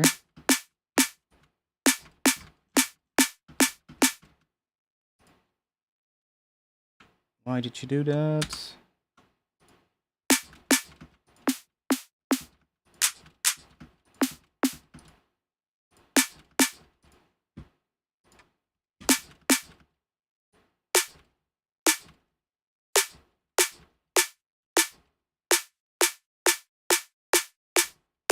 That actually works well too.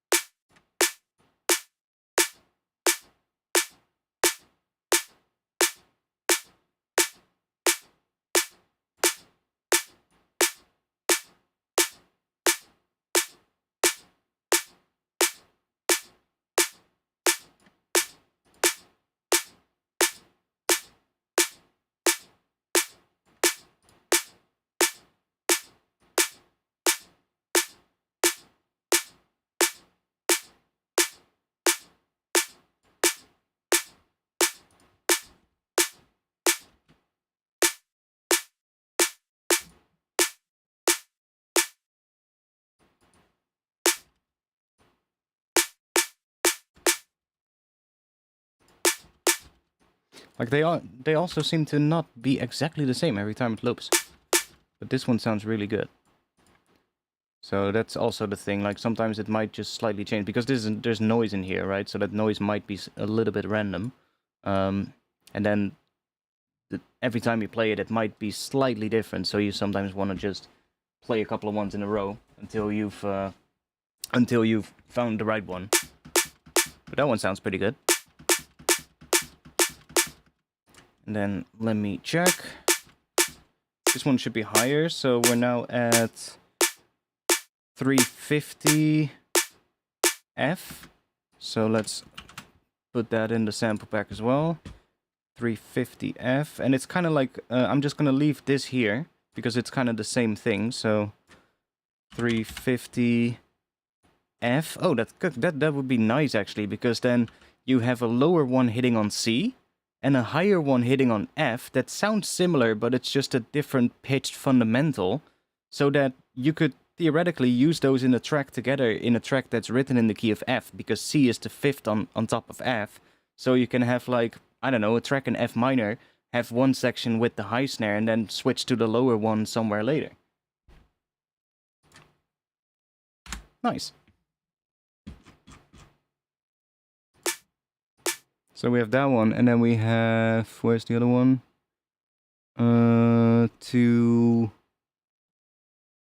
So yeah, there. So we have that one, and then that one. Oh.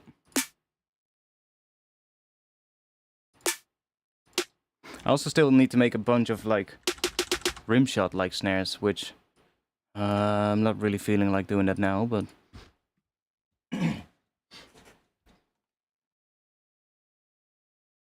I mean, yeah, it's like, we can do... Should we do another break? Should we do another break? Damn it, I'm fucking sweating my ass off here. Fucking hot in here. But I don't want to open my windows too far, because then we're gonna get mosquitoes inside. Let me... Turn towards me, please. Wait. Should be good. Ah, that's better. Whew. That's better. Should we make a break? Like a drum break? Or should we make some, we could do some hi-hat loops, maybe. Or some other things like that. And then we can... Oh, yeah, I have an idea. Let's, do an audio track, or... Yeah, let's just do an audio track, that's fine. And let's just grab a kick and a snare from the pack, so... That's F, okay, cool, let's do that. We'll just make it... Oh.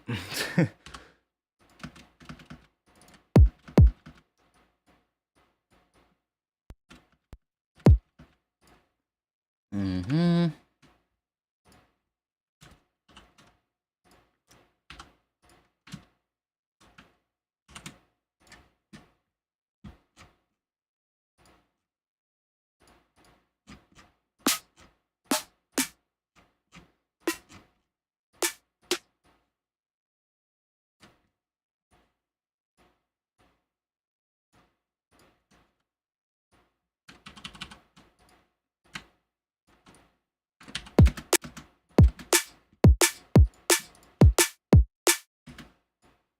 Let's try a lower one.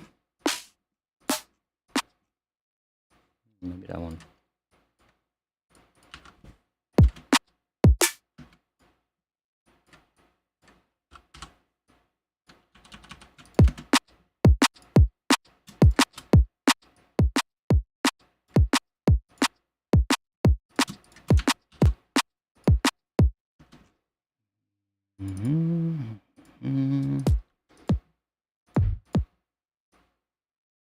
It's one of the ones that I just made, the heavier soft clip ones. Let's see how that one works. Yeah, that's nice.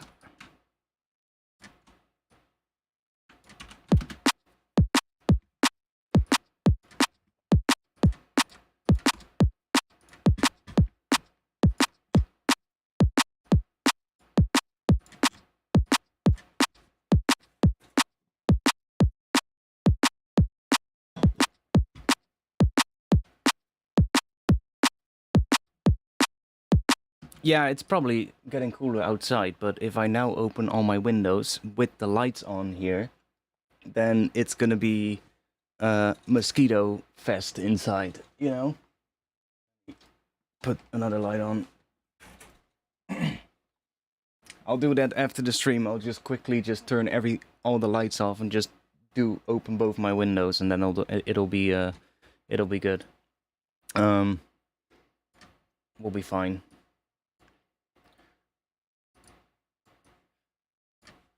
I mean, I can do it now, but then it's gonna be... How dark is that gonna be? Yeah. I mean, you can kind of still see me. Then I can at least open these up a little. Let me do that. One moment. Let me go to the other side and open that one as well.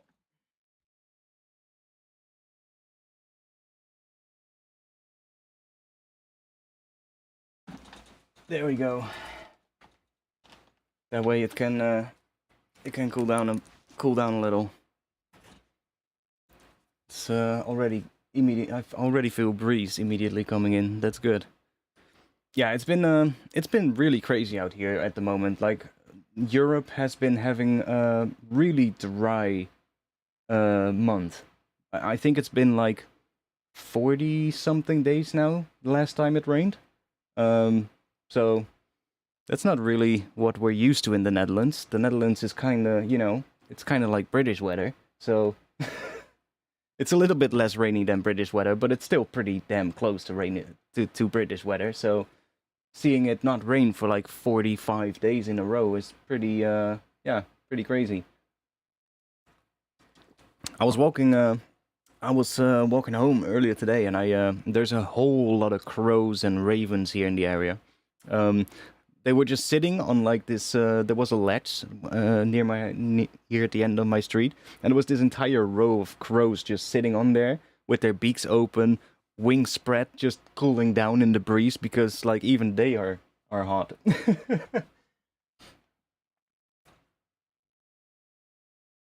Last Saturday it rained hard in Vienna. Yeah, well that's the problem, right? Because it's been so dry now, like they've said that we're expecting a bit of rain soon as well here. But the problem is that it's probably going to be very heavy rain, seeing because of the heat and everything, right? There's just probably going to be some local thunderstorms popping up that are just going to drop like a shit ton of rain in a really short amount of time. Um, but the problem is our ground is so fucking dry now that no way that water is gonna seep into the ground. It's just gonna flow away, and it's just not gonna do anything. So, yeah, that's a bit of an issue, I think. Yeah, it should. I think next week. Yeah. I mean, it's still better than nothing, right? It's still better than no rain, but I don't know. It's been pretty dry out here.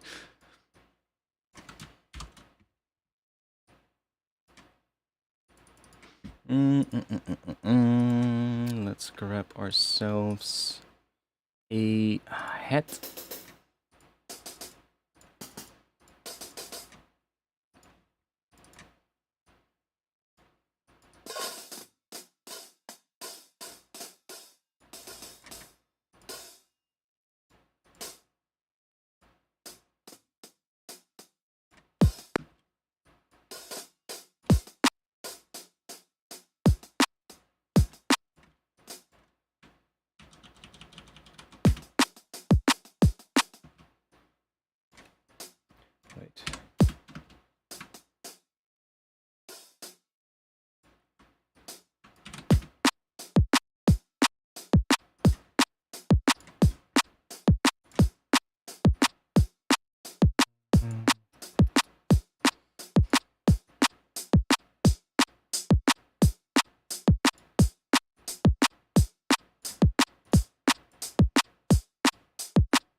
Ooh, it's cooling down nicely in here now. Nice.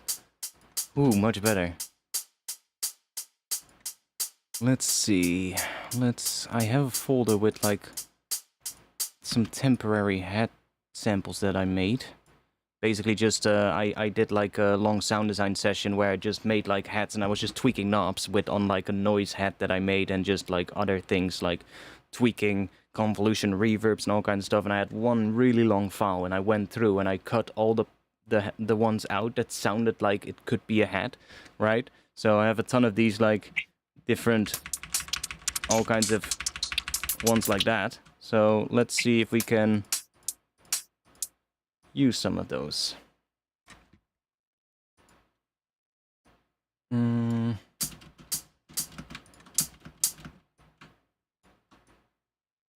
Maybe I should put that in a MIDI track. Let's just do a drum rack.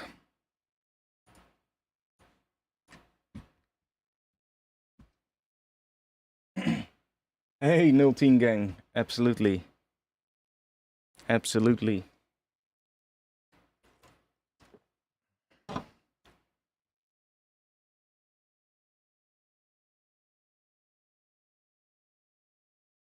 Peace from 020. Oeh. 020, jongen. Where's my folder? Oh, there. There we go. That was a mosquito. There's at least one mosquito inside. Yo, why are you lagging? Come on. Hello, Ableton? What are you doing?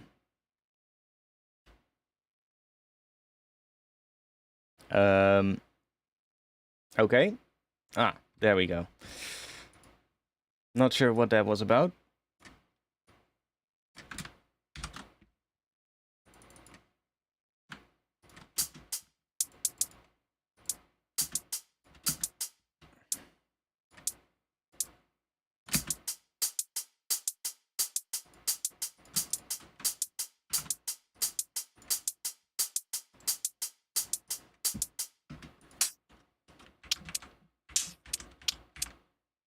Maybe that one.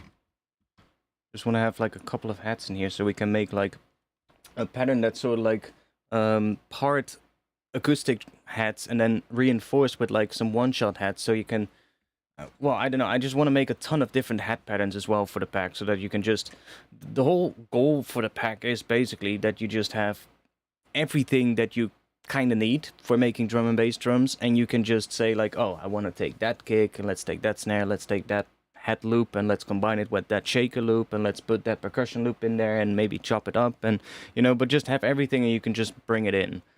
So it all needs to kind of be, you know, good for drum and bass in a way. What are we gonna do with this one?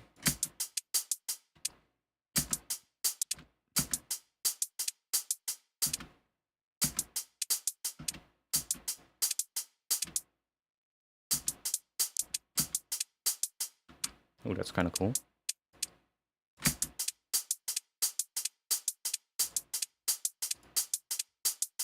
That could be cool. Let's do that.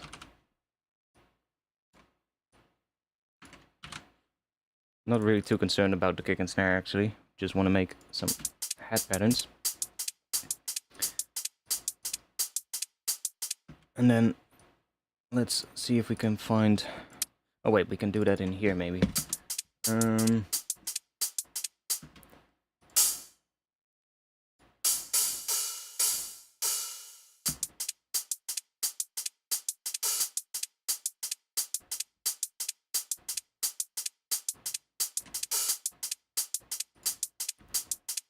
And something here at the end as well.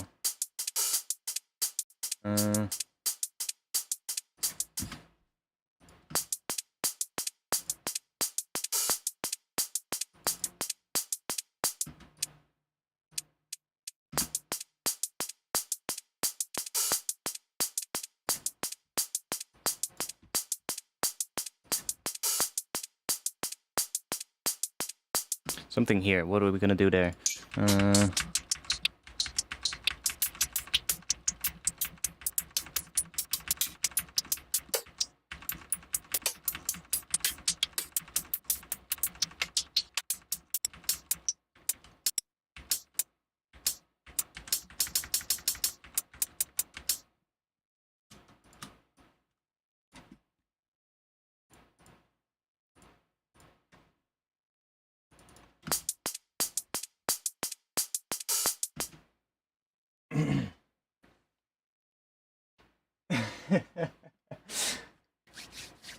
I don't even have a. Yeah, indeed. I only have a mobile phone. I don't have a different phone. So yeah.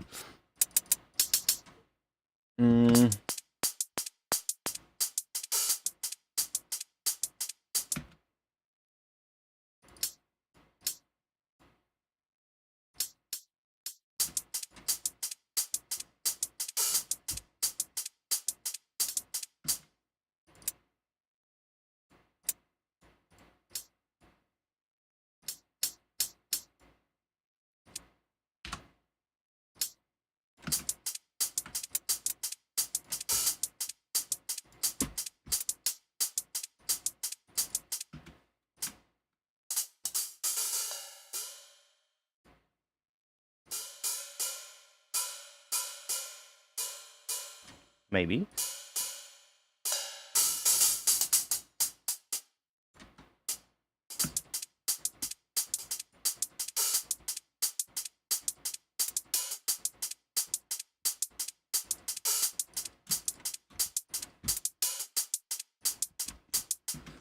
Okay, let's try this. Let's go and... Should we put some random effects on it? I guess we should. Let's try compressing this with something. What is this? Is this a compressor? Looks like it.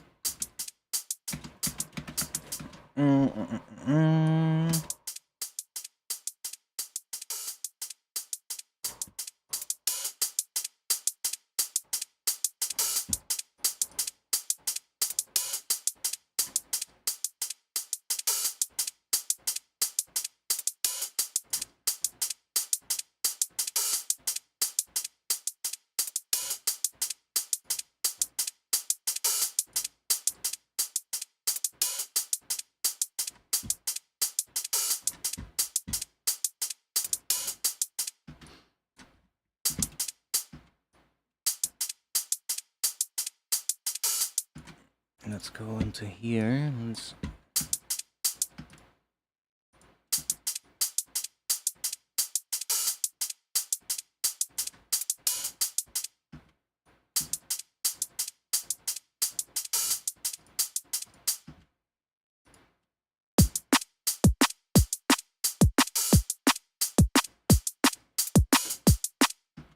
Like, the pattern is not necessarily the best for this thing, but I'm just...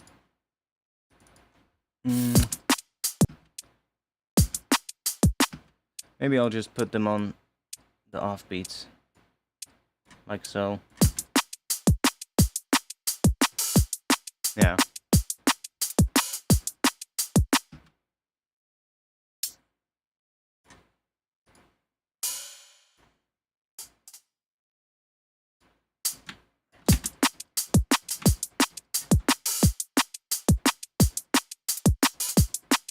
Oh, maybe that could work. It's kind of cool.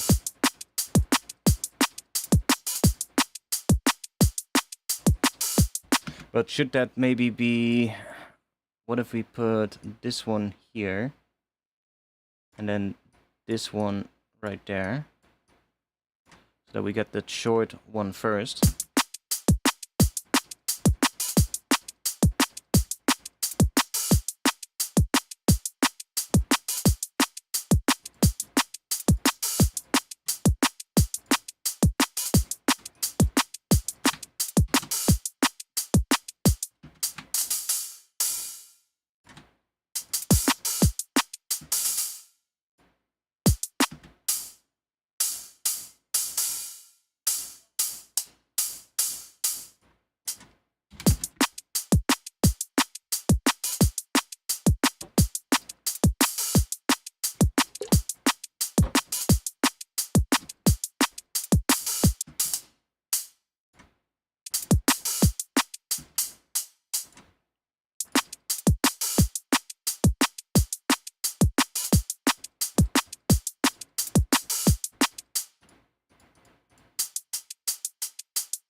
Okay, what happens if we put a Soothe? Where are you? Soothe, right there. Let's put that on this one. So that's the one-shot samples. And let's just see if we can...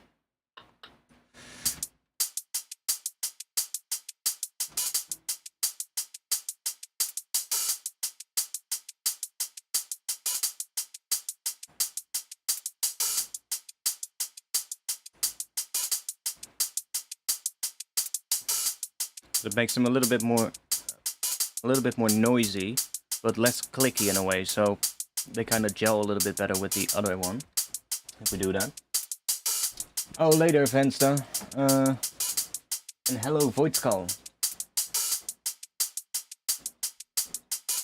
Sorry that the webcam is so dark, but I'm getting some fresh air in here, and I don't want to have too many mosquitoes inside, so bear with that. Actually, the webcam might go off for a little moment, and then it'll be back on later.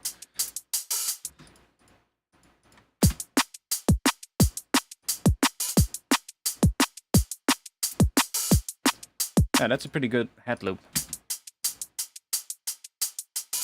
One thing I need to check, what does this sound like in mono?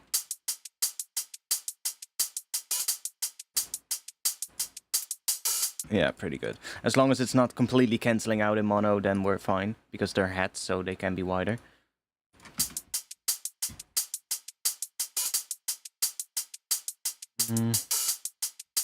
Let's bounce that one. It's quite a nice head loop, actually. Let's do... I'll just take it from the master track.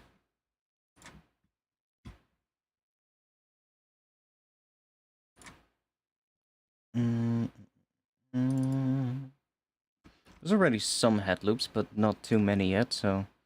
what are we gonna call this one? We need a name for this, or a description. Think with me. It has an open head on the last beat. So open head last beat. Sure. That should do. I'll just quickly switch to this one for now. The webcam will be back in just a bit. How late are we? Okay, should we do something else now? We've made plenty. We've made quite some drums already for the pack today. So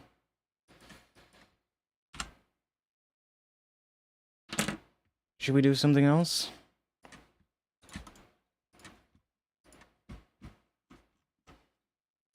I found a new plugin, by the way. I can show you something. This plugin is really sick.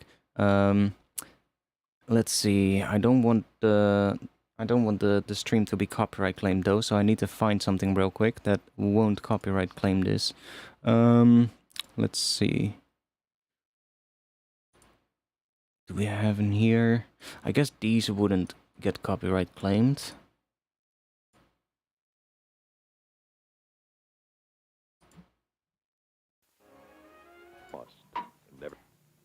Though I'm also way to his brain. But they know too that I'm part of the scene and that I can be... Right, okay, so let's take one of these. Let's see. I have a new plugin that I got, which is really good for if you wanna use vocals and you're like looking for like vocal samples. And you find maybe something on YouTube and you're like, oh, that's such a good vocal sample, but there's background music behind it, or there's like, I don't know, a ton of noise or other things. And you're like, it's just not usable because of that. Well, I found a plugin that is really fucking sick. Where is it? Where is it? Here. It's called Goyo. This thing. And it's basically, it's made by Supertone. And it's kind of like an AI-powered voice separator. But it does it really well. So... if we just go to a part here where there was also music or something. And in just a few minutes... Yeah, let's go around here. There's quite a bit of like background stuff. Right now, but you can already see 200 micrograms of my substance. It's capturing something here. gone is the vocal. So it's capturing that. It sees that. It's like, hey, okay, so if we now do mute. Right now, some 200 micrograms of my substance have just entered his body. And already my potent molecules are on their way to his brain, where they will trigger some very special chemistry. It does it pretty damn well, to be honest. Like, right now, not perfect. Some 200 micrograms of my substance have just entered his body. And already my potent molecules are on their way to his brain, where they will trigger some very but that's special chemistry. Pretty sick, because... And in just a few minutes now, I will show him glimpses of distorted beauty. Goes from that... Or into a terrible... But at just this moment, neither he nor I know the direction or destination of the trip we're about to take together. Oh my god, like that part. But at just this moment, neither he nor I know the direction or destination of the trip we're about to take together. Of the trip we're about to take together. But that would have sounded like this. Of the trip we're about to take together. With all that noise and all that, you know, all the other things. And it's free, yeah, exactly. It's free. Of the trip we're about to... So, it's actually really good, because I also was playing around... this might get copyright claimed, but I'm gonna try it out.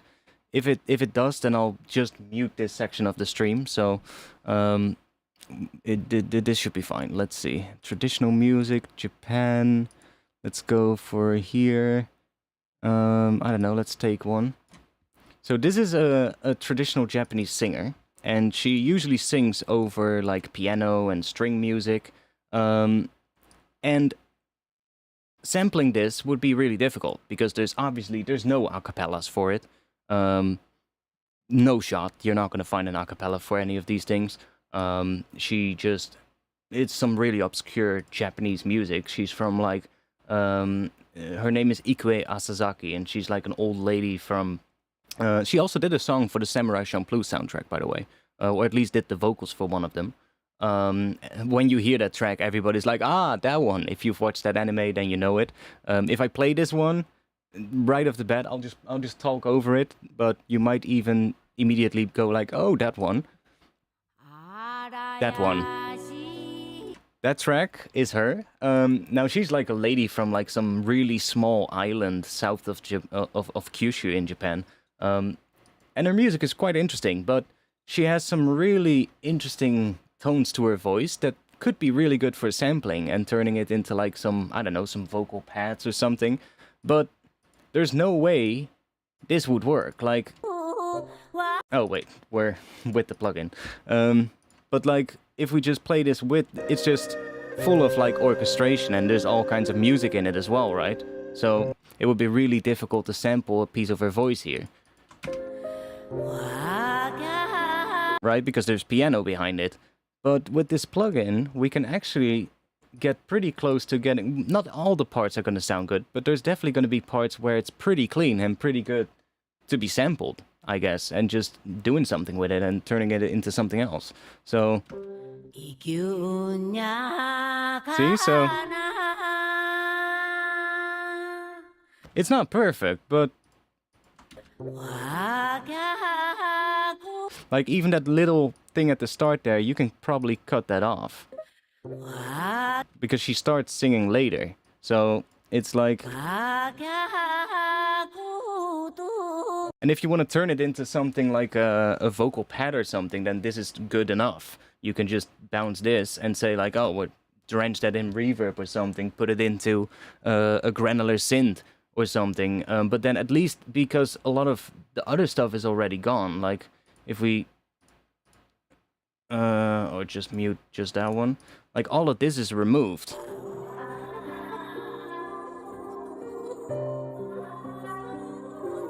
Right, that's all removed from it, so maybe we might even... Yeah, see, it's even capturing some of the voice in the ambience. But if we remove that, then it sounds much better if we put it into like a granular synth, or maybe not. Sometimes it could sound good with the piano as well. But it's quite interesting, right, this plugin. And it's also really good for like clean, because it's like... mostly meant for like separating like the voice from like the ambient sound of a recording. So let's say you're recording in a room and it has like a ton of like ambient sound and maybe some room reverb or there's some reflections in the room happening, then that's what this is actually meant for. To be able to just say like, oh, there's some reverb in the room, mute that, and there's maybe some noise or some ambient sounds. Maybe there was a car driving by your room and it honked or something like that, you know, and exactly at the time when you were also saying something. You can just use this one and mute the ambience and it should get rid of that. But I figured when I put it on like these really old when I put it on these really old recordings of like these old movies that I showed earlier, like those vintage films that I sampled from YouTube, like it actually does those really well of cleaning it up, and it's quite interesting how good it does that. So for instance, what is this? I'm not sure what this one is about.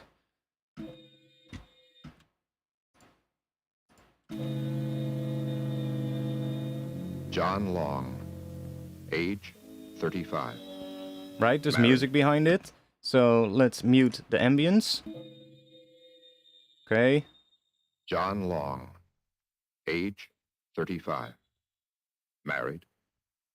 5 feet 8, 162 pounds. Occupation, architect. It's a little... Address, 26. Some vocals it works better than others, so it's always a bit of a play around with it to see which one works better. But I was actually quite amazed with how well it worked on a lot of different files. And it's definitely something that'll come in really handy.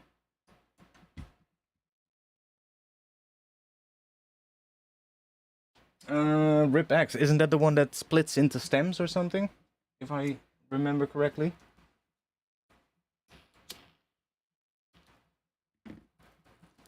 I mean, it's really good, these tools. And they're only gonna get better. So that's the whole thing, right? This one is not even that old yet. It's only got released recently. But yeah, it definitely works really well for like cleaning stuff up. Like even if you have just like I don't know, if you have a recording that you just recorded with your phone, for instance, the quality is always going to be a bit worse. And it might, you know, your phone tends to sometimes pick up quite a bit of the echo in the room as well and stuff like that. Like if I record a voice memo on my phone in my living room, it's crazy. There's a ton of room reverb in the living room. And if I would then put it through this and mute the voice reverb here, it would just sound dry again, which is really interesting. And I'm really curious to see where all these tools are gonna get. Like I'm not too... Like obviously there's a huge craze going on right now with all the AI stuff, right? And whatever your feeling about it is, you know, if you like it or if you don't, it doesn't matter in my opinion. I'm not too crazy about the whole, oh, let's generate a whole fucking track with AI. Like I've looked at those things and they really don't work that well still. Plus, you know, what's the fun in that if you can just generate a whole piece of music? But I'm really interested to see where AI tools are going to go, like these ones, you know, that assist you with problems in like music production or like mixing or like things like that, or sound design as well. Like that is what, you know, I'm much more interested in, to see where those tools are going to go and how they're going to apply AI to that. Because that is, in my opinion, a much better way of utilizing AI than just being like, hey, here you've got something and you just type in, I want a dubstep track with a sub wobble and this and that, and it just spits out something out, you know? Yeah, I guess that's cool, but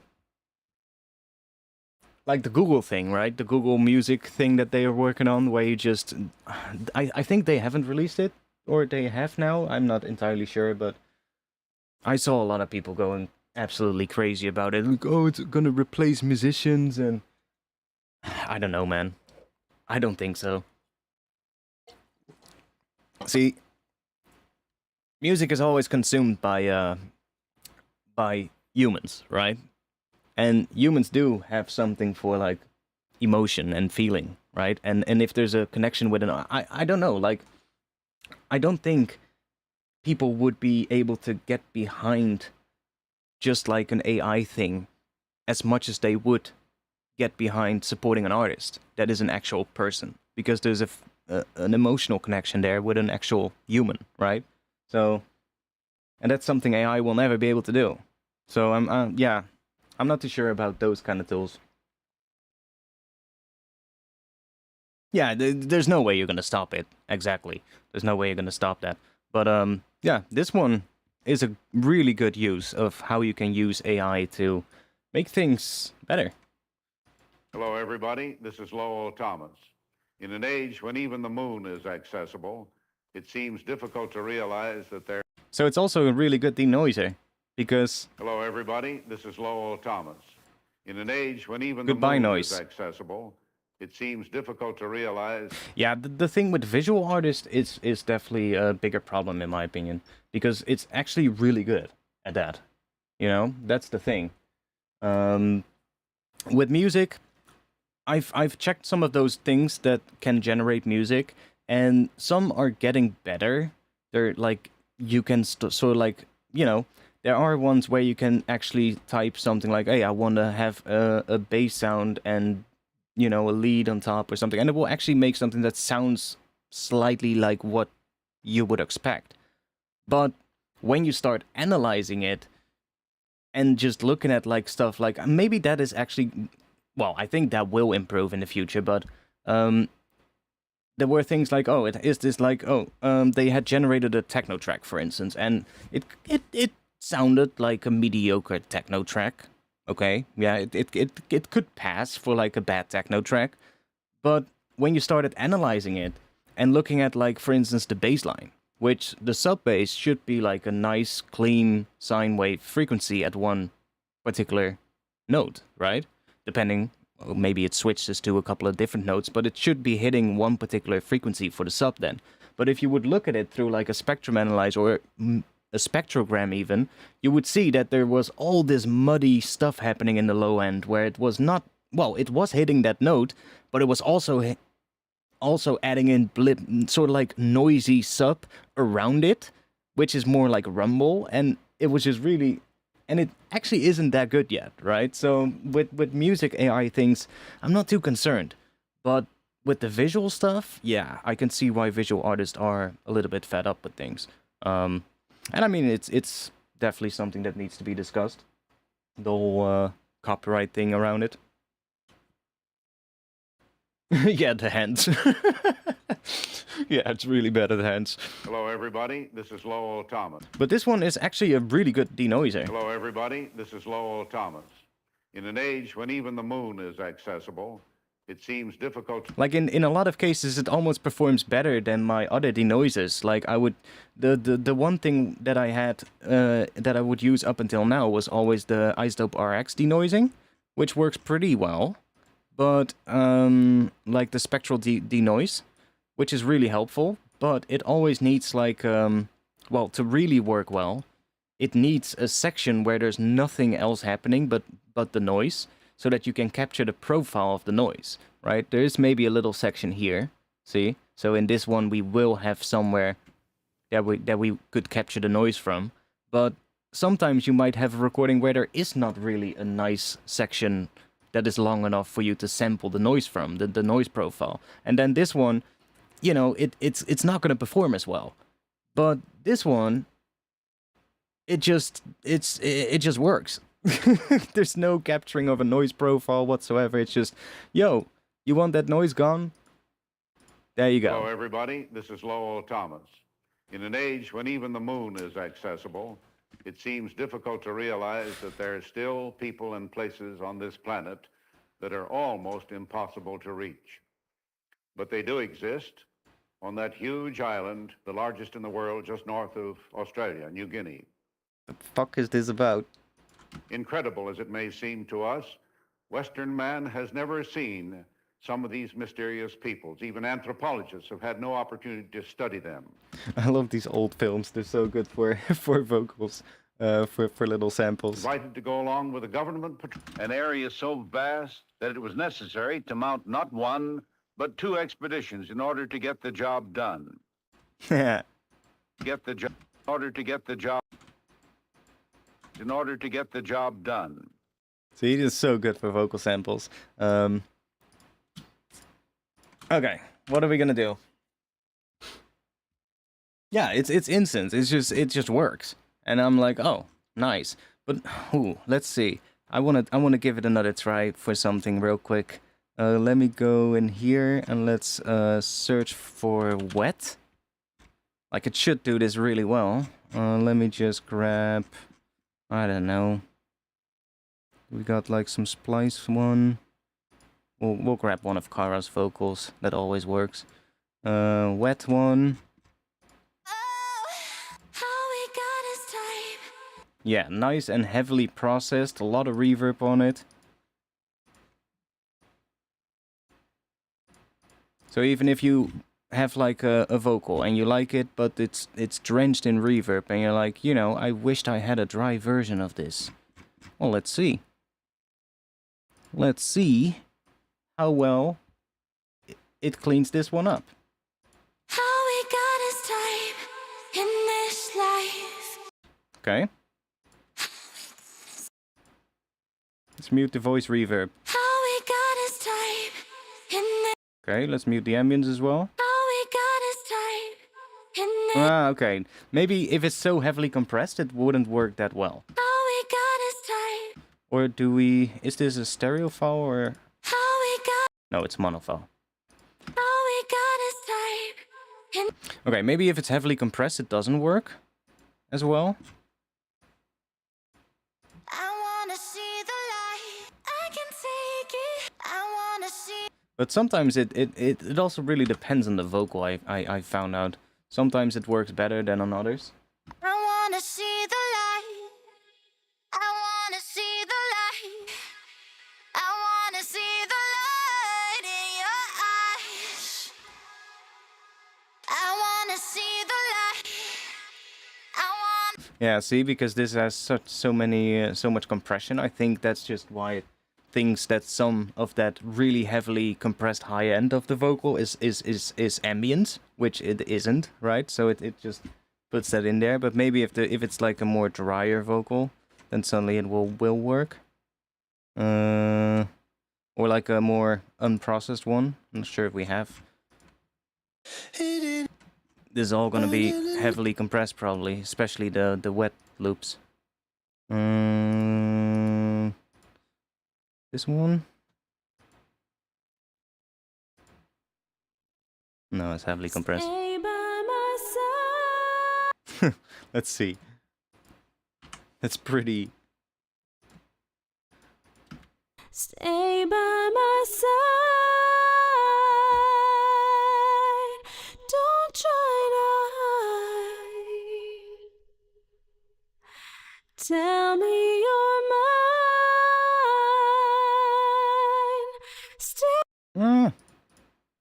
Stay by my side. I mean, that's a lot drier.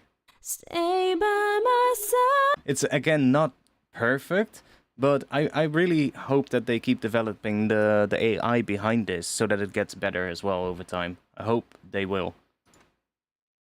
That would be sick. Okay, let's go and make something. Because I'm it's how late? 11 o'clock. Okay, let's go and just start something while we do some more sound design, I guess. I'm feeling doing some atmosphere or something, let's see if we can find something to throw into a granular synth. So let me grab pigments.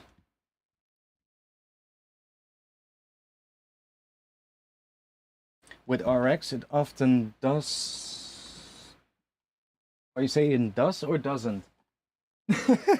That stupid button is still on top of your message.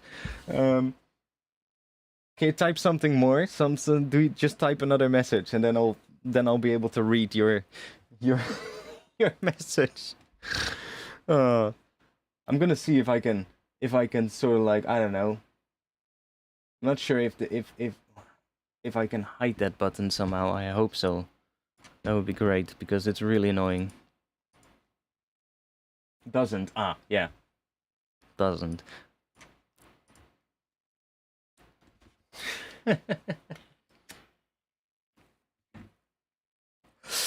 Okay. Let's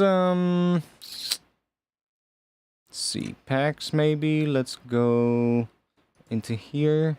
Do we have?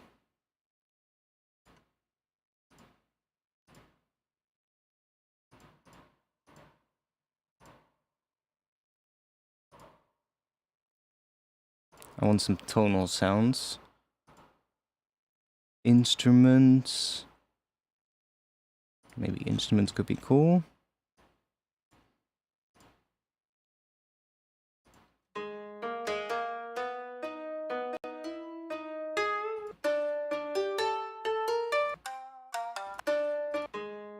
Why didn't you label it with the right key?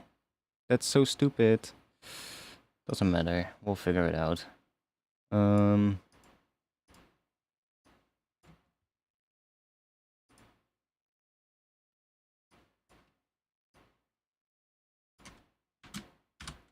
That is how long? 32. That's a bit long. Maybe 16.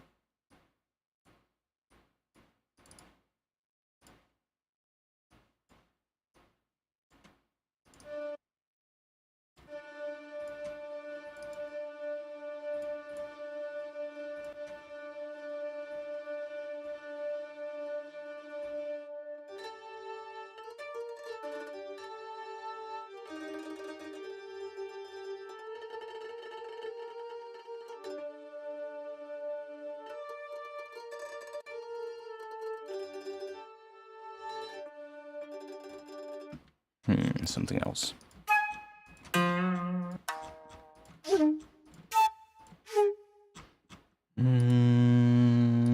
Vocals, what is that? It's just...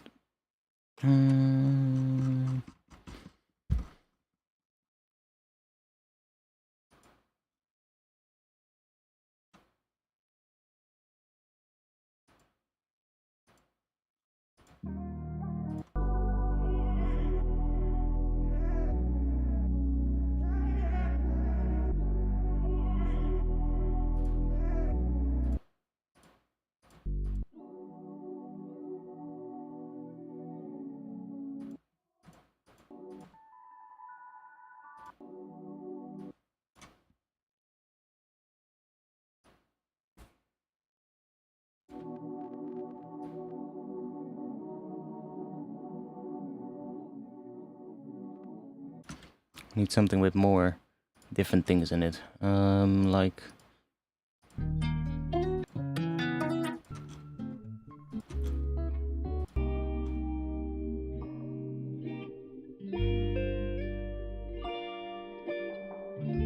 Could maybe be cool.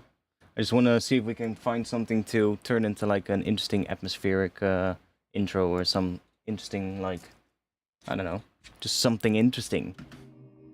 Let's also make this a bit louder. Let me do some processing on here. Give it a bit of multiband compression. Yeah, that's actually good.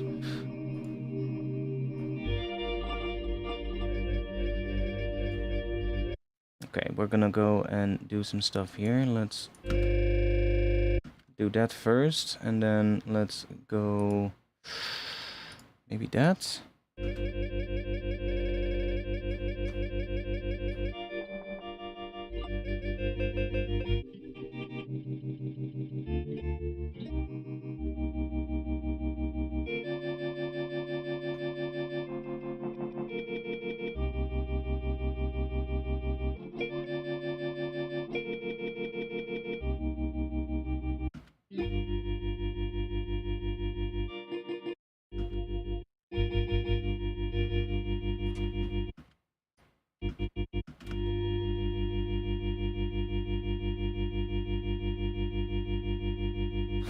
Bass in is actually part of it now, but it kind of works. Can also go dotted.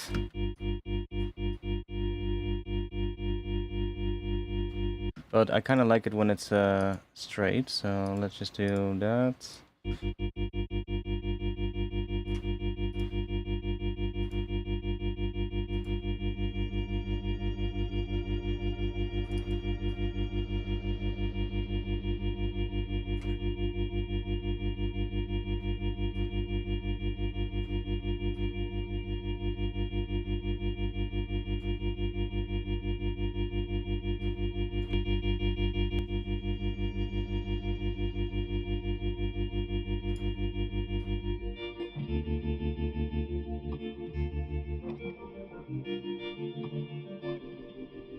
Okay, I'm just gonna go and edit this a little bit, so let's just put it right around there.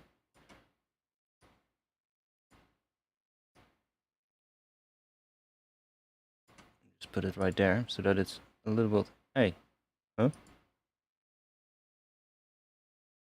Oh. That one. My bad.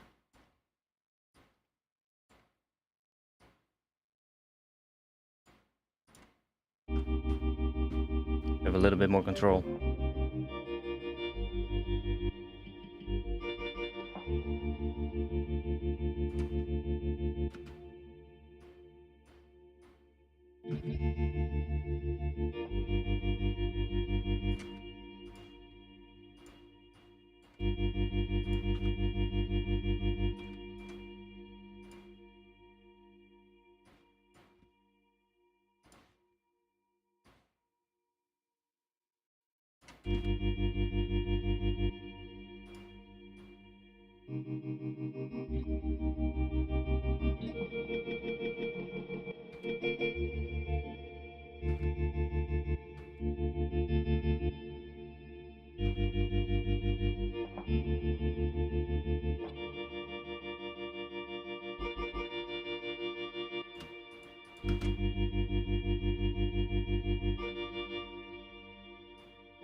Okay, that's not working properly.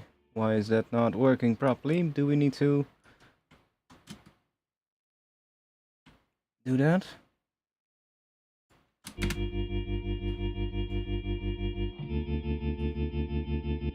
Well, I mean, it does sound cool.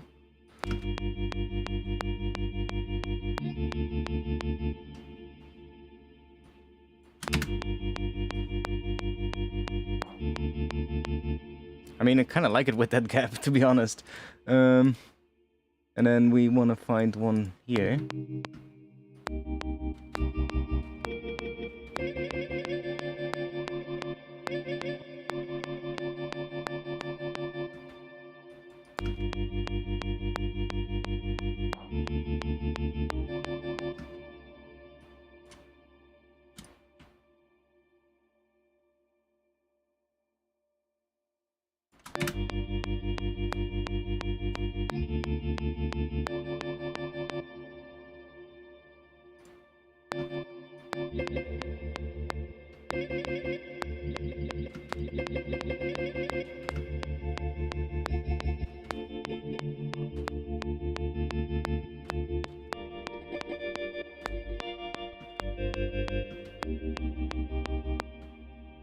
Uh...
So what is it now?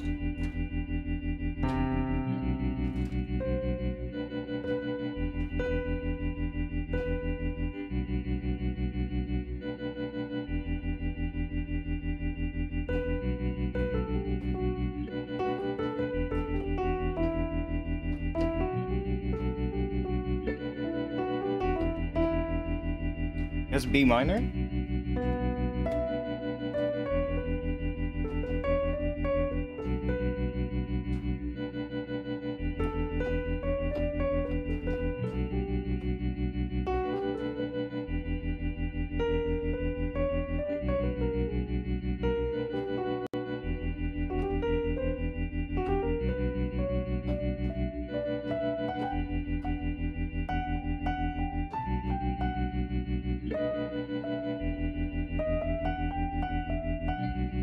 Ooh. But E minor could maybe work as well. Let's check that real quick.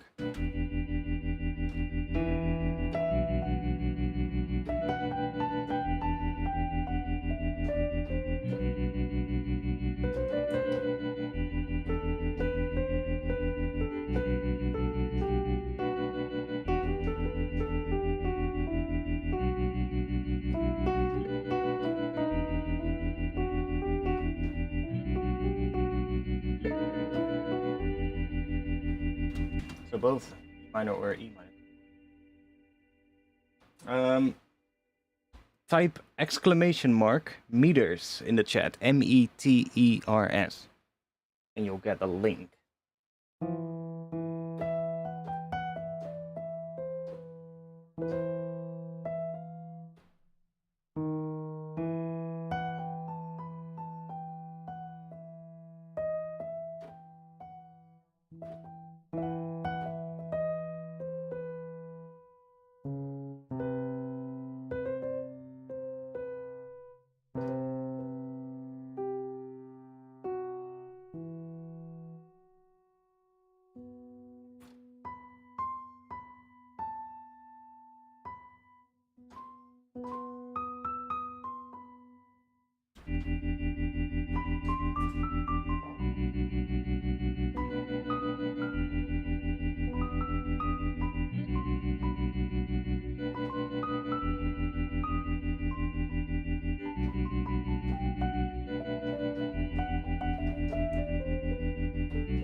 I guess B minor, that's weird.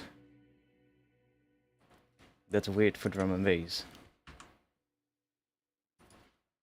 I mean, we could.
It's gonna be super low.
Weird.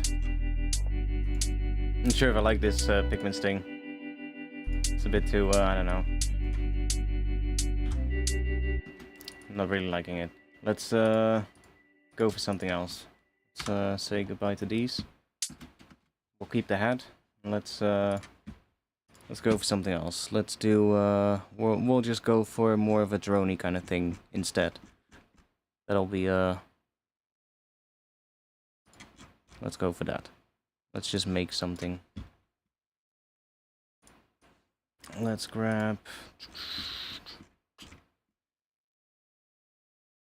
that one. Sure.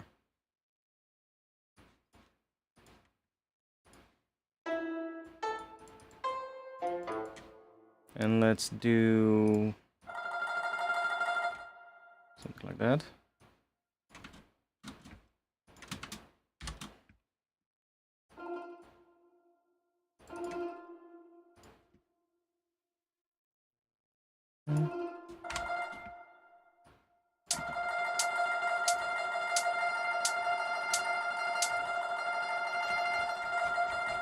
And let's turn that into some atmosphere.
Let's do a little bit of this, because it's getting really wide.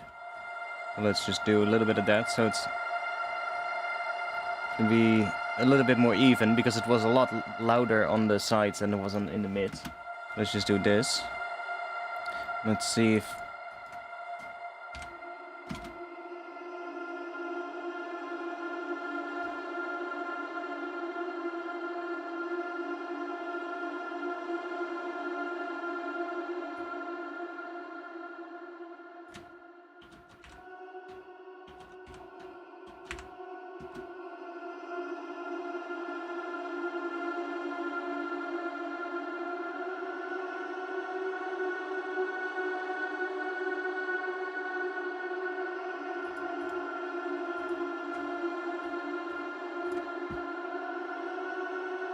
That's kind of cool.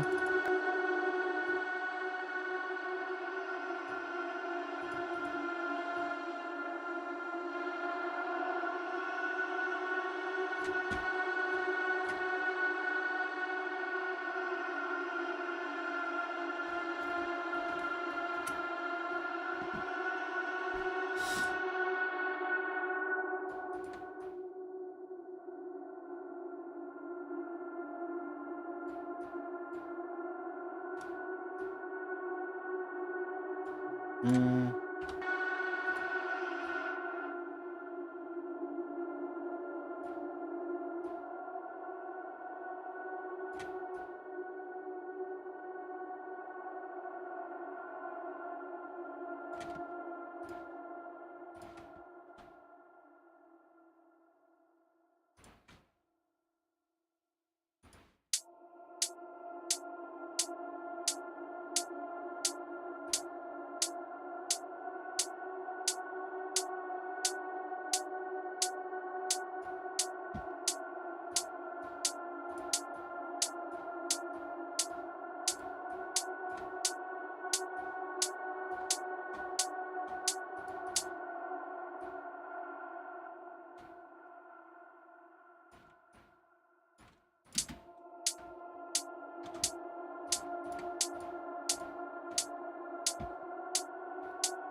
Let's see what happens if we take... Let's just keep it at that for now.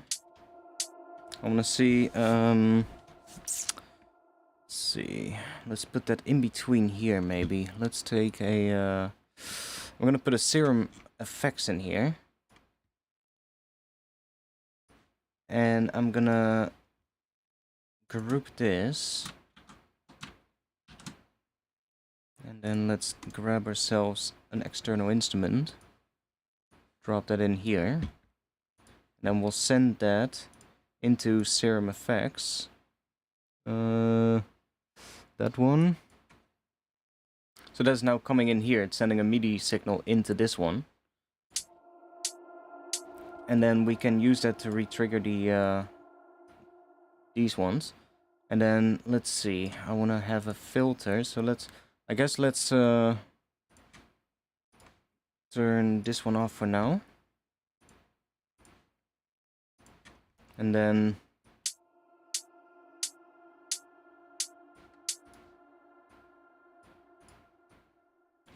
we can put this on here. That's already working, nice.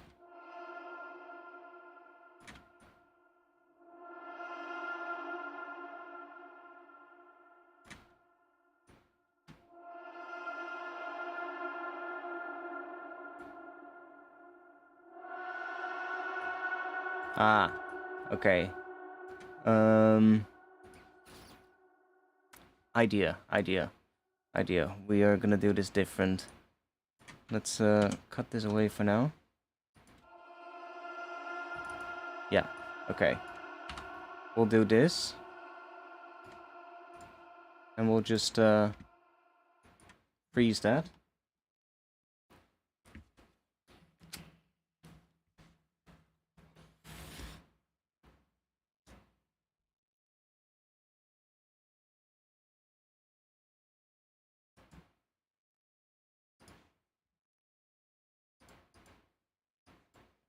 There we go.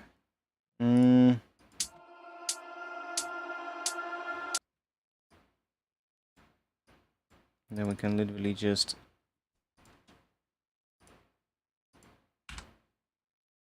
do that.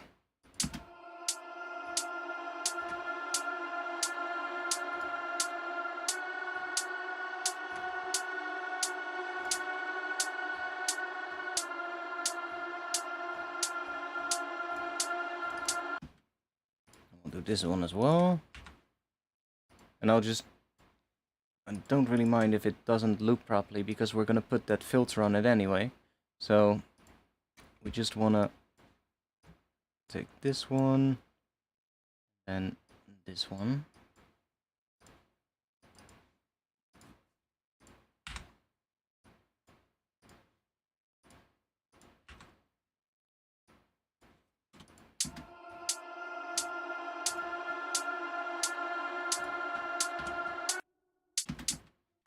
Okay, now we need to make a MIDI track real quick.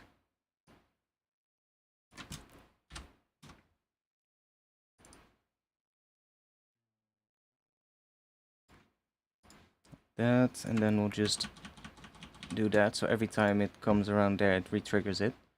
And then we just put an external instrument on here. Send that into this track. Yes.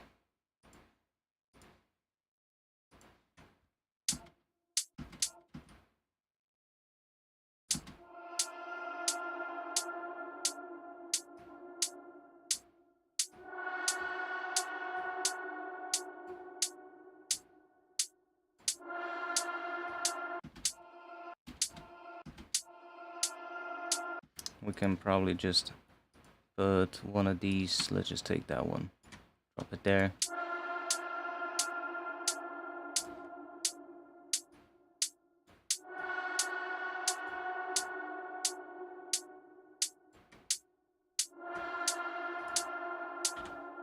And then we'll just put some reverb on it again, to give it some more space. Yeah, let's do a Valhalla room.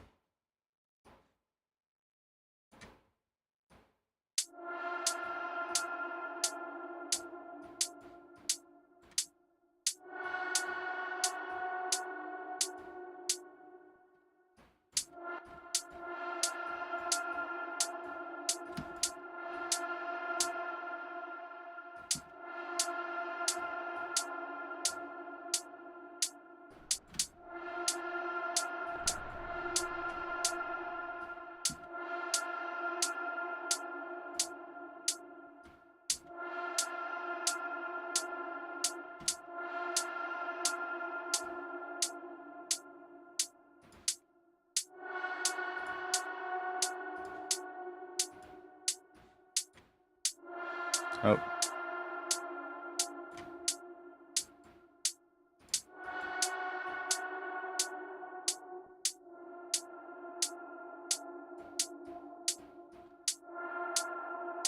I guess we can go in here. We can set a macro to here. And then we can do that to make it bigger.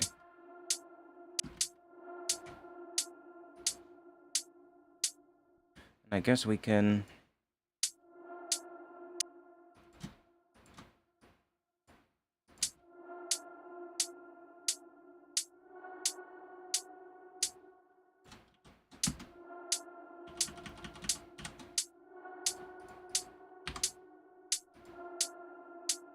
be a little faster.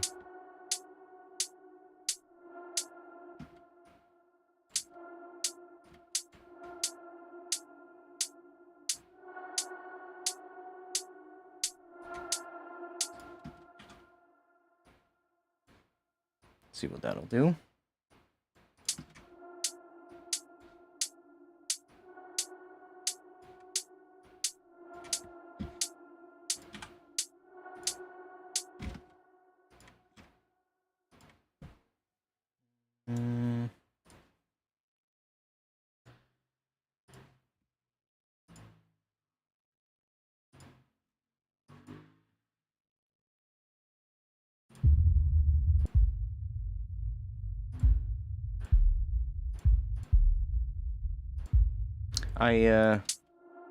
I forgot what key I did this in. F? Yeah.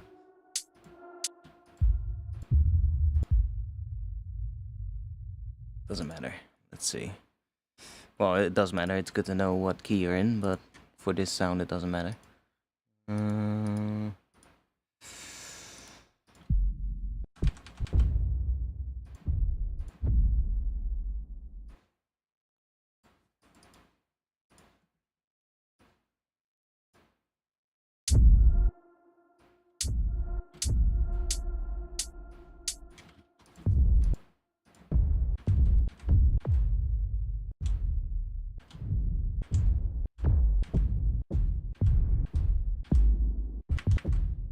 Why they're all so big?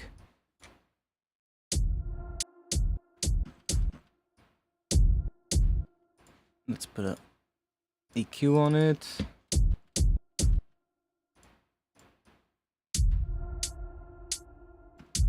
Yeah, they're all a bit too big in my opinion.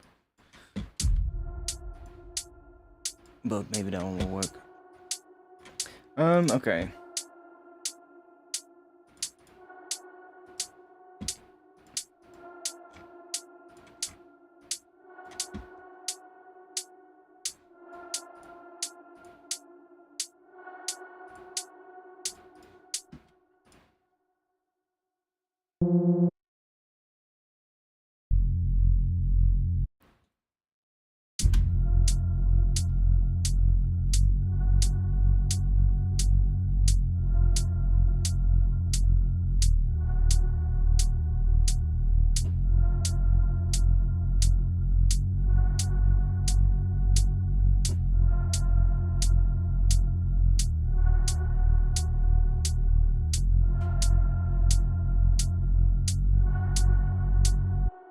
Might even.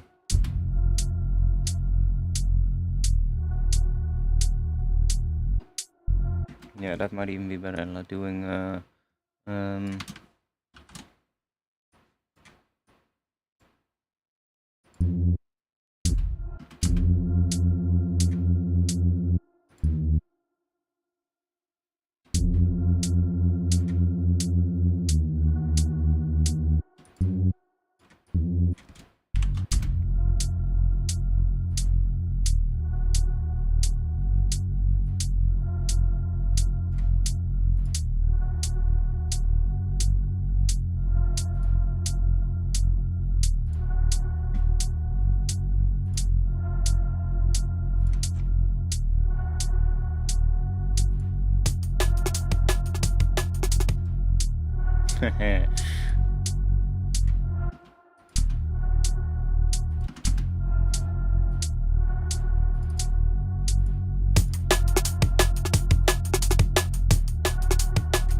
yeah, that one sounds like shit. Let's go do that.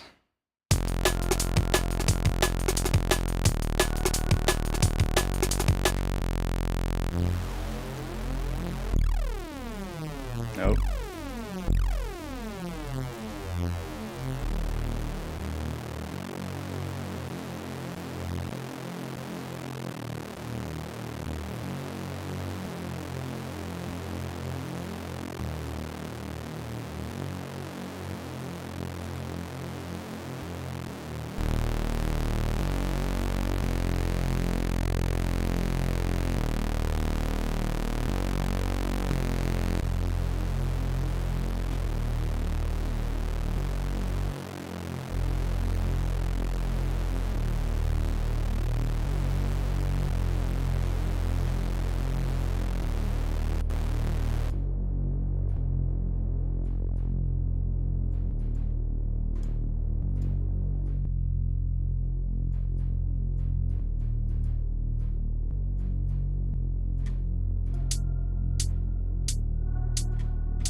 might actually do... Let's do this.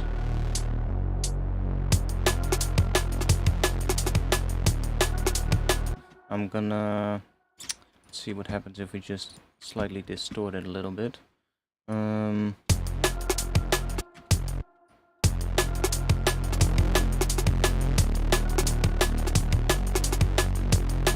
then filter it afterwards.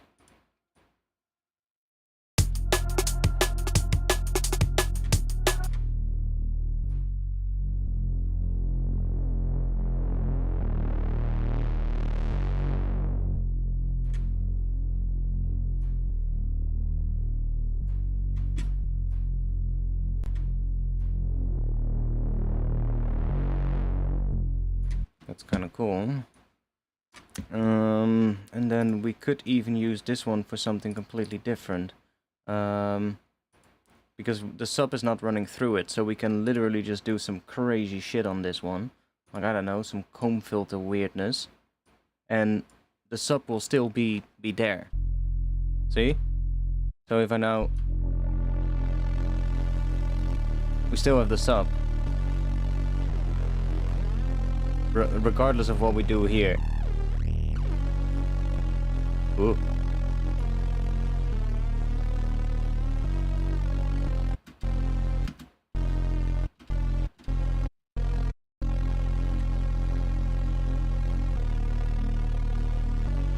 Best drum pack for drum and bass? The one that I'm working on.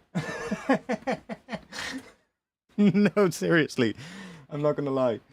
The one that I'm working on.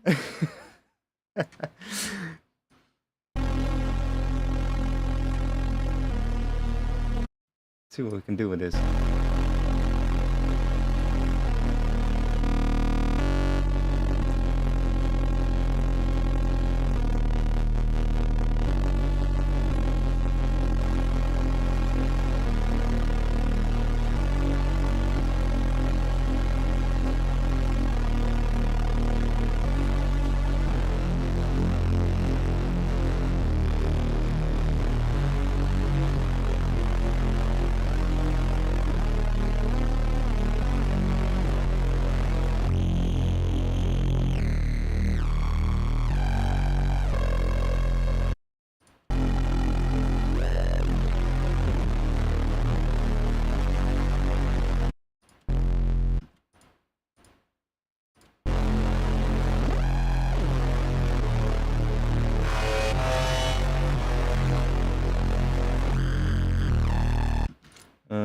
Maybe one of the phaser ones.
This can be really weird if you can find the right, so like tuning.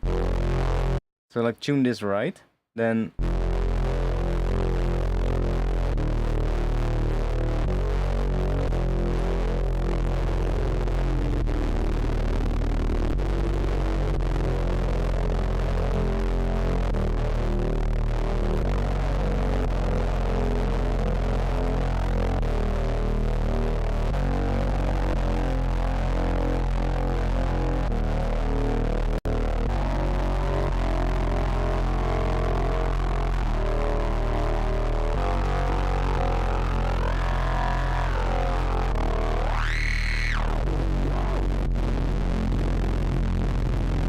so weird.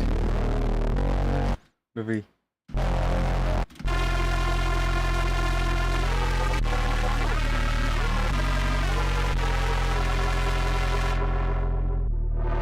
So weird. Let's. Else we have. This was the same. Can also get like weird effects of that one. Oh yeah, the comb. That might be fun.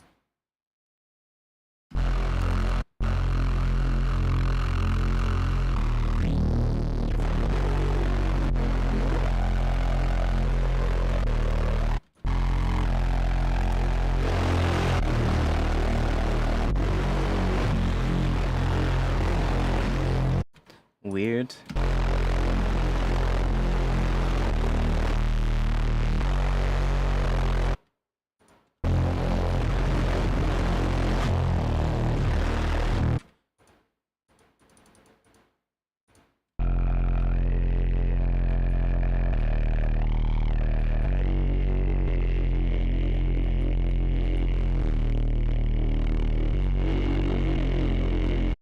Huh. Let's just keep it like this then.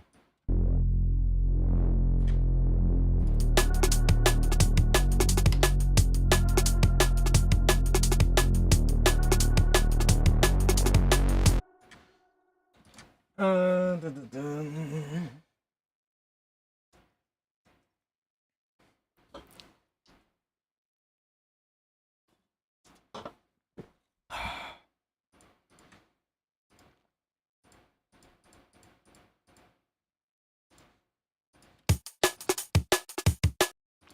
Right, so that one and that one. Let's.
Yeah, what are we gonna make? um. Let's see. Let's try something else.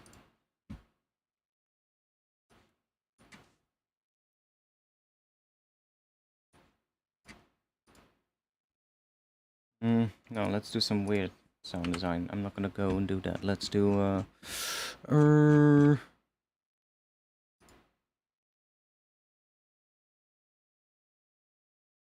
let's see.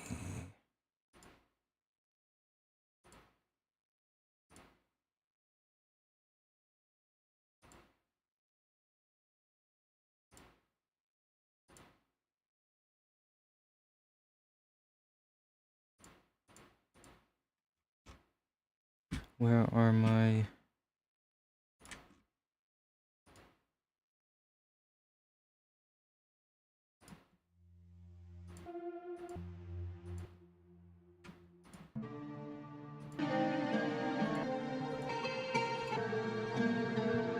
where did I put those?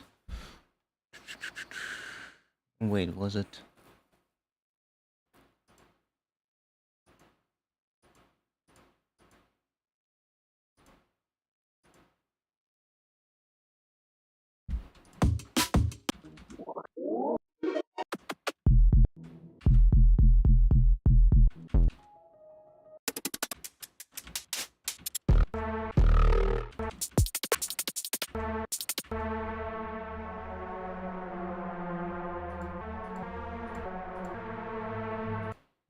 Not sure where I saved these things that I'm looking for, but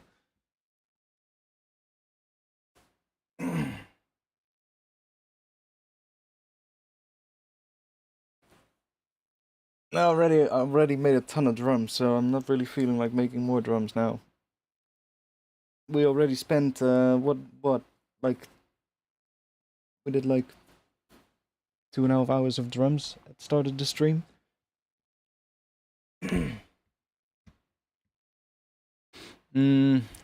Let me brainstorm real quick. Let me think. I'll just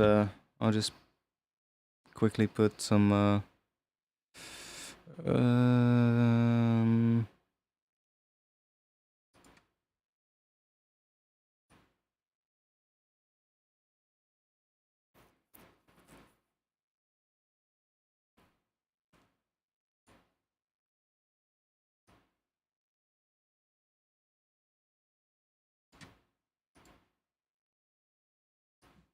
just so that we have something playing while I think.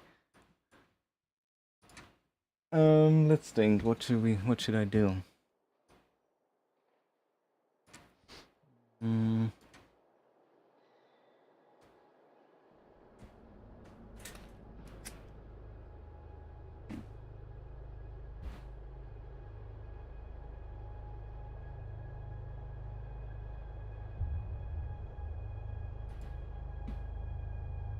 I mean, we can just do some more sound design, I guess, but some other sound design.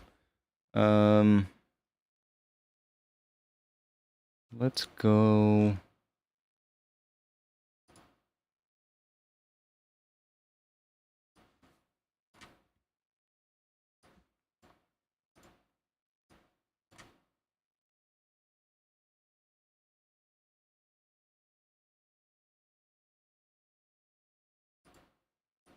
Try that one.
Do we have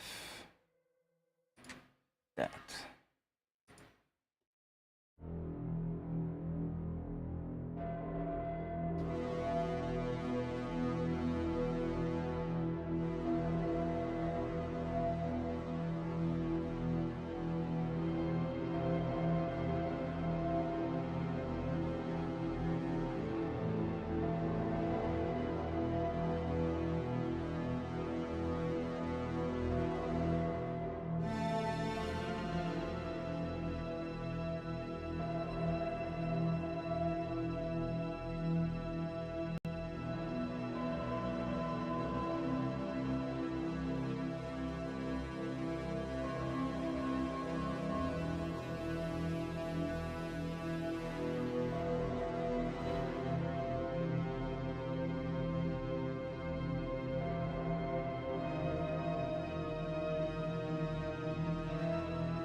The hell is that sound?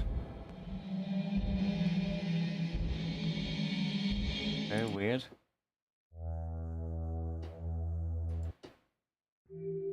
I do like that thing that I was playing, so I'm just seeing if I can find something nice for that.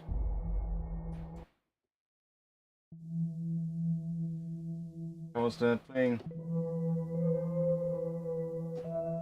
having an E with an E, so two, basically an octave, and then switching the bass to C. Then you get the C major chord, and then even go to B, then back to E, which is kind of cool. Some interesting.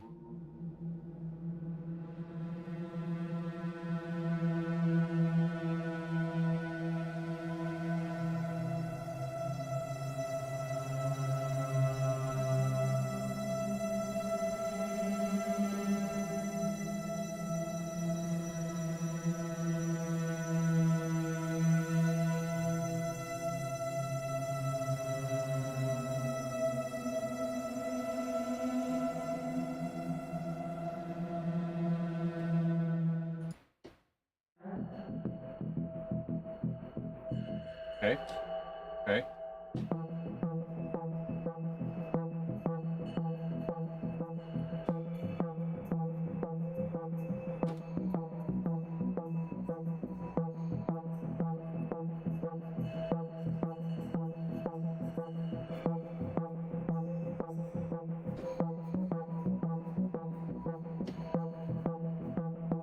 That progression is kind of cool.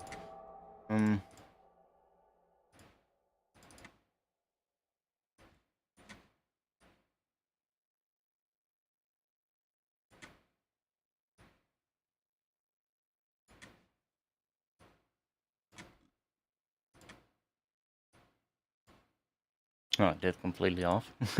Doesn't matter.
Give us something nice.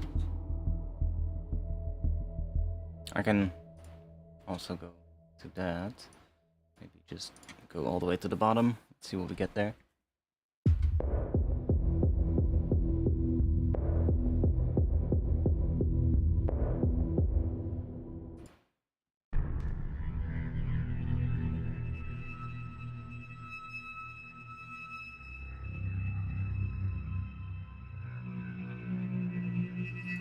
Ooh. Ooh.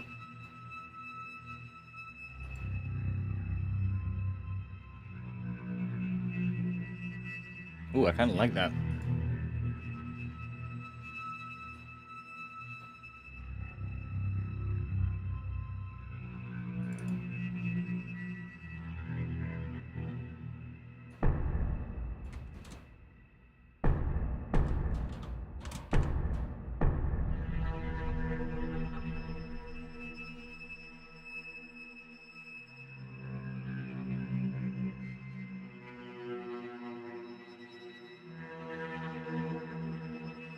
like that impact, that one, we can mute that as well. We can go into here because that's the sample.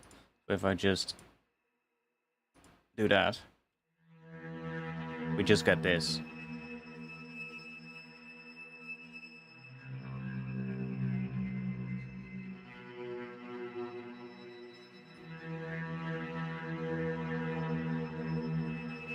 Ooh.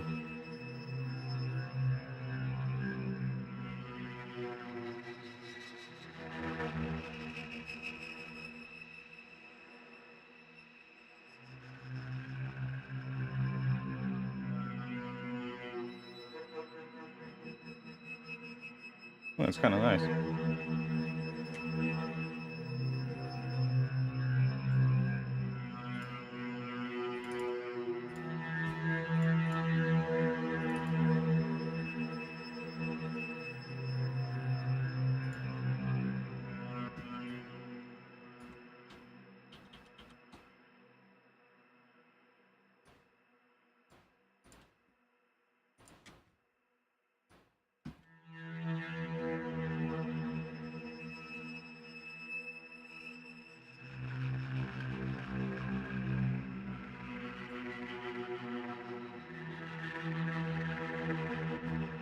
Does Ableton record MIDI even when you're not recording? Yeah, kind of.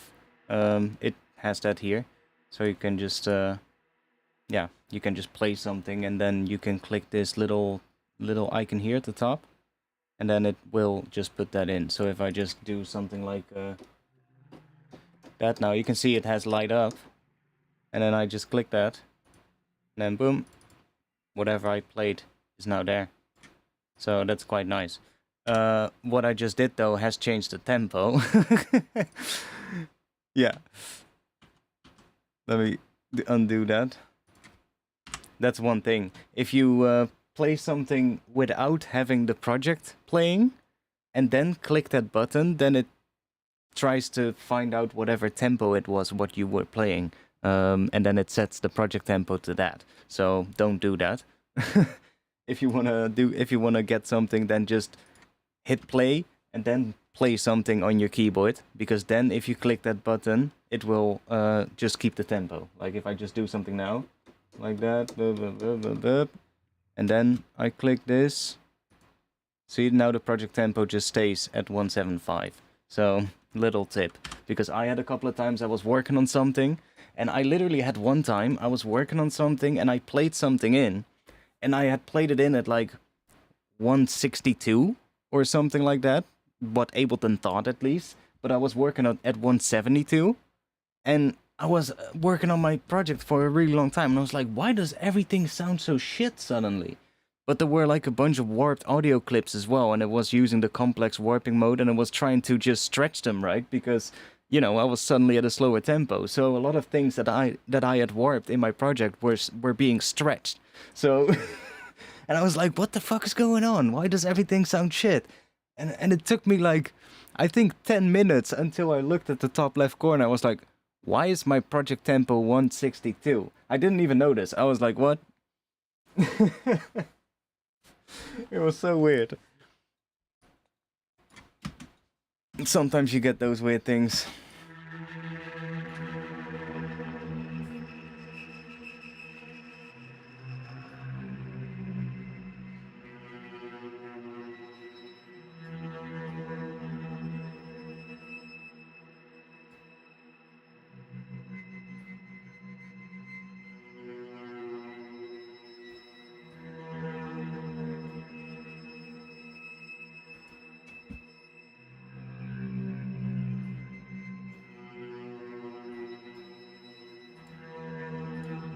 Okay, all of this, I'm just gonna go and goodbye. Because I like this thing. No, I can, if I think I can hook these up, yeah. So I can say, that is the rate. No, that's the mod intensity. And that is the rate. So now this is mapped to that, and I can just use that. So let's, if I do this, then we should be able to just record that, I guess.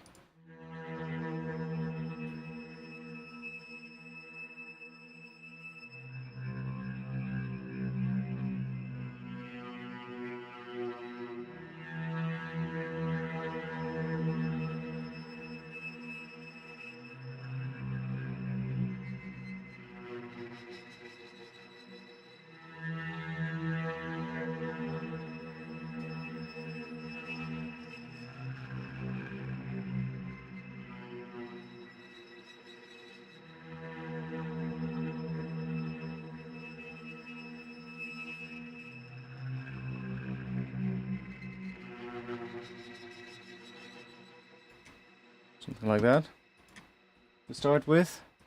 And now we should have that recorded.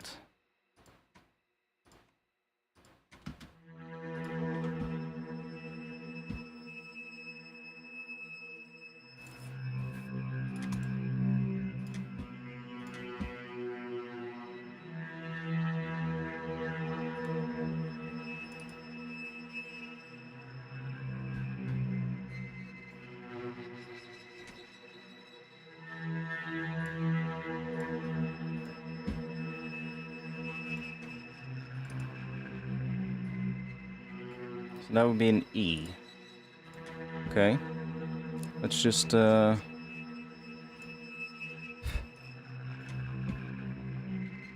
gonna make a kick in E. Can always use more drums for the pack, so let's just make a kick instead of grabbing one from the pack. I'm just gonna go and do, let's do this. Set it to, I always set the note to C3, because then I can also hook it up to my sidechain, and then my sidechain doesn't suddenly become a really quiet or really low note. It just becomes the note that it should be. Oh, one moment, let's do that. And it might be smart to make this shorter so that these are not touching the next one. Otherwise the note sometimes doesn't re-trigger probably. Let's do that, and let's do... We can do maybe one of these weird ones that have a little bit of like that.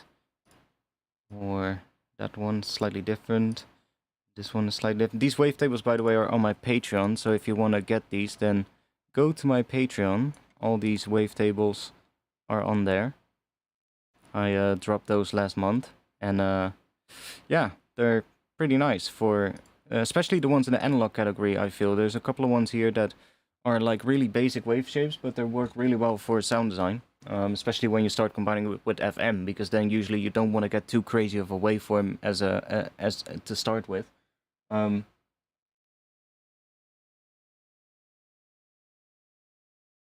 Well, that feature is crazy. Oh yeah, it's really handy.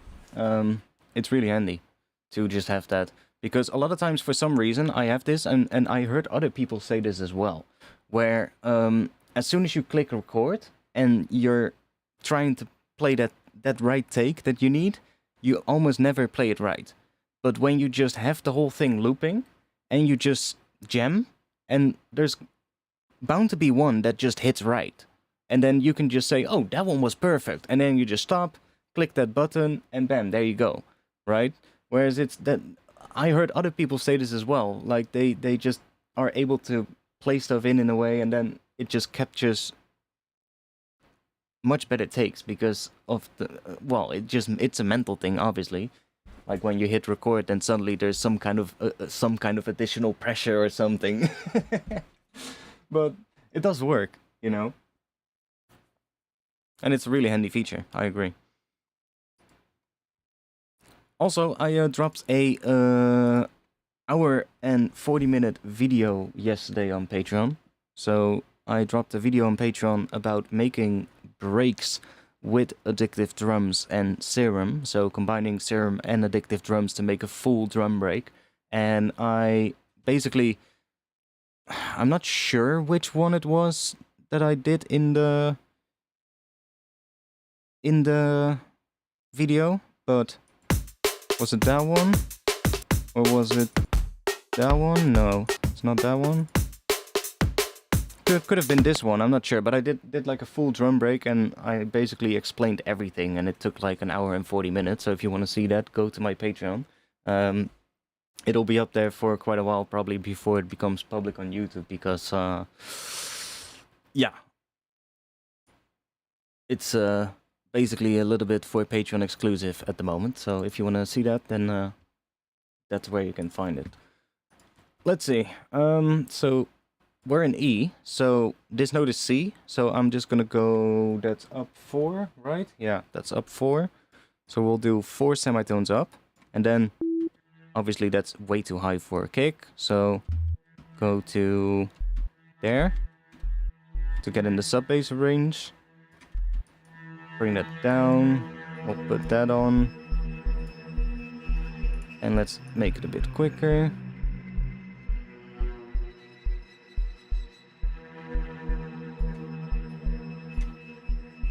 Okay. Let's make a pitch envelope.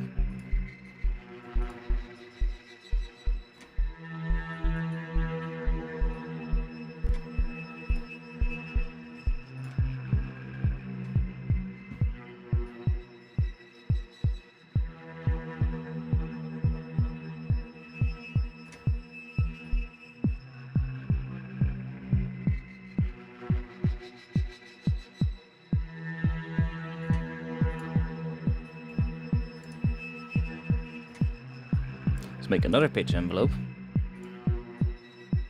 A quicker one though. This one, let's put it on the global master tuning.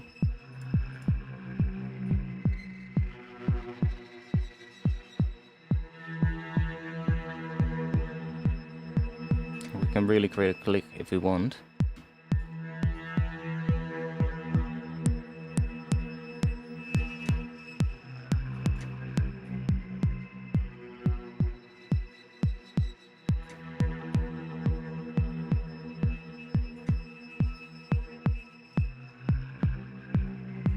Or we can make more of like a punch with it, so we can do more like...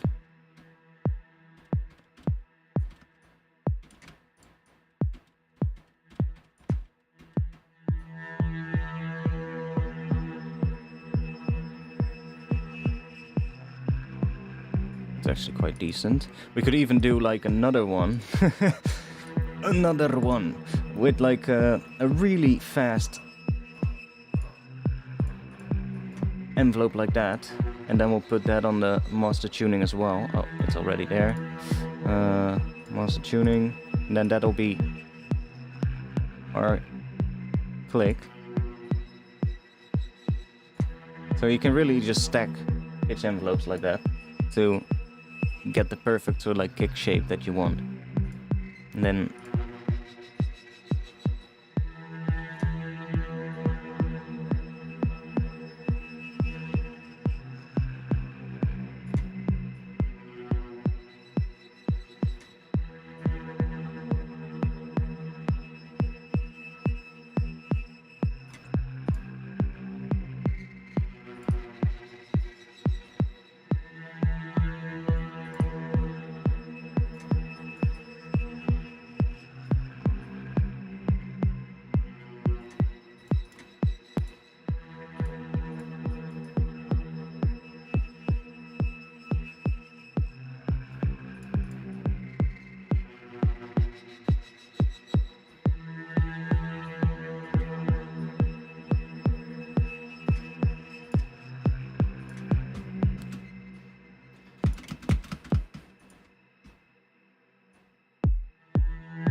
So I can see here that the pitch envelope is slower or faster than the other envelope.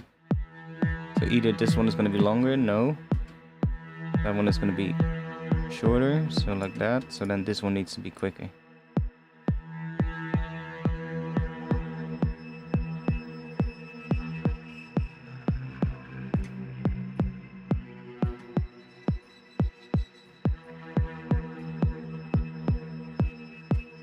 There we go.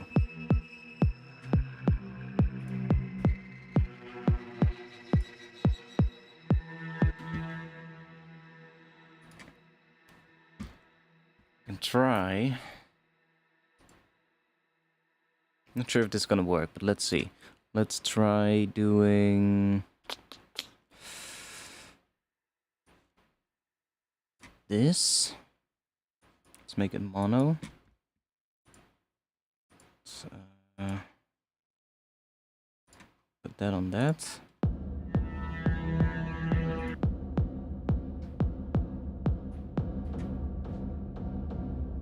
Okay, bear with me.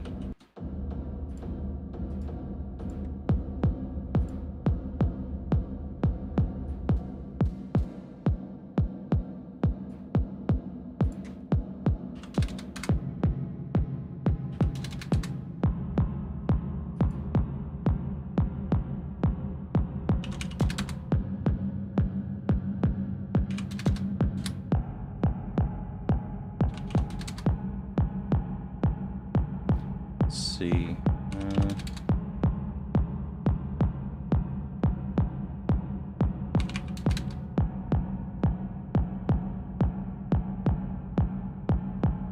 It's hard to hear, but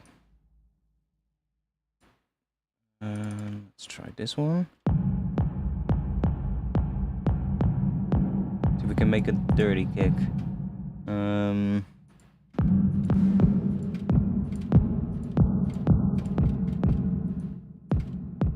Way too long. Oh, I know why. That's why.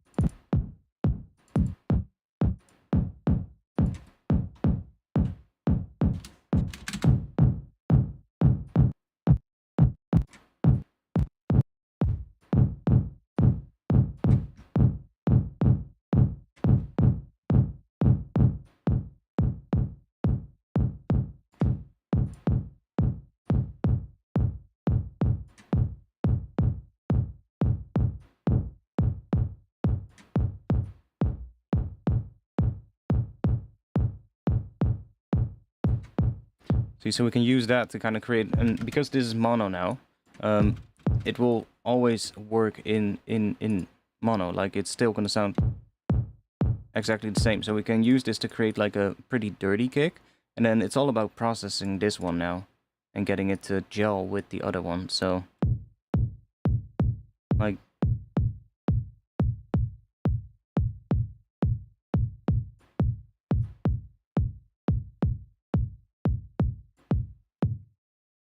And then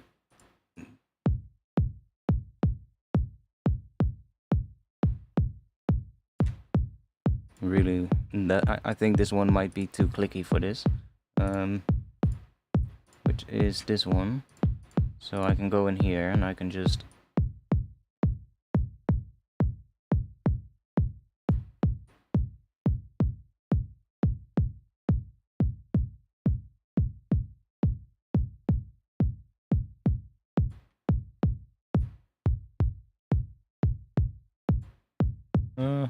or we just EQ it.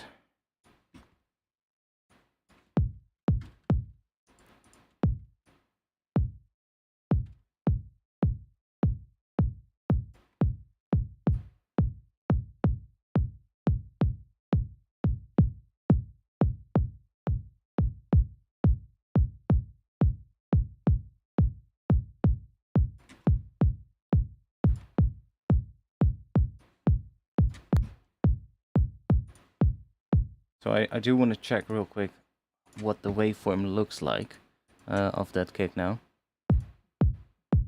So Yeah, there's still a really clear. We can see here it starts doing some weird shit. There's suddenly a really long oscillation, and that's because that reverb is coming in.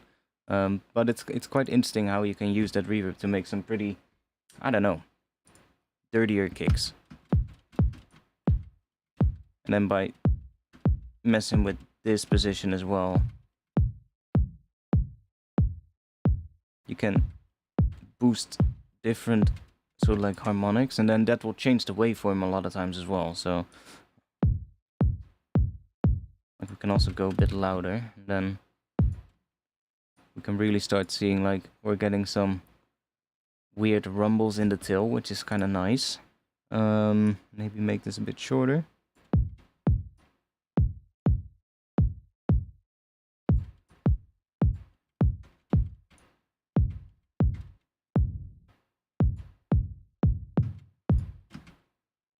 It's kind of interesting. And then if we change the size here, so let's say to 20%, that will change the look of this as well, I think. Yeah, see? Now we get a completely different tail. So if we go for, I don't know, 250. See, we get another different sound. We can kind of change how high or low those extra harmonics sound. So if we go to 150, they're gonna sound higher. If we go to, I don't know, 400, it starts becoming a bit lower.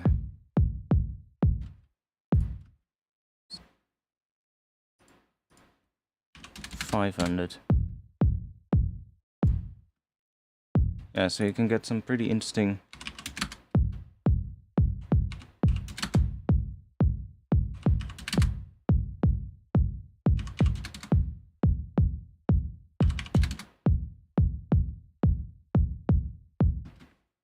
the analyzers at the top are called mini meters, but just type in !meters, METERS, and then you will get a link.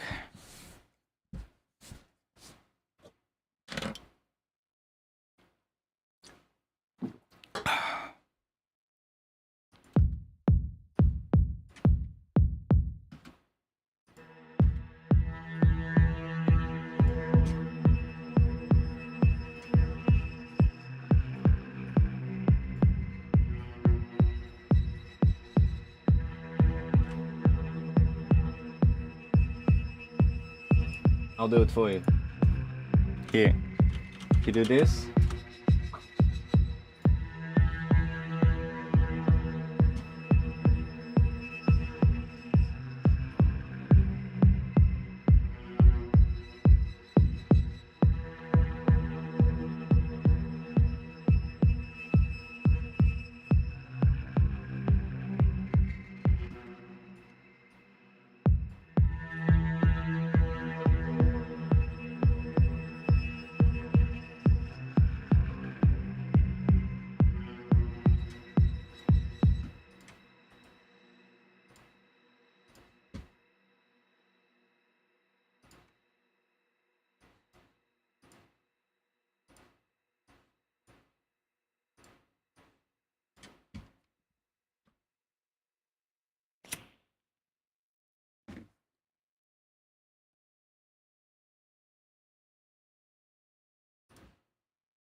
Let me just take that.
Okay, interesting. Can we do with that?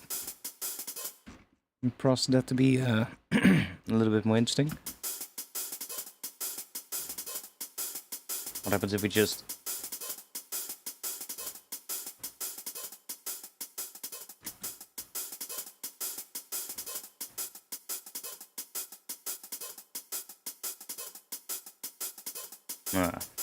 just leave it like that.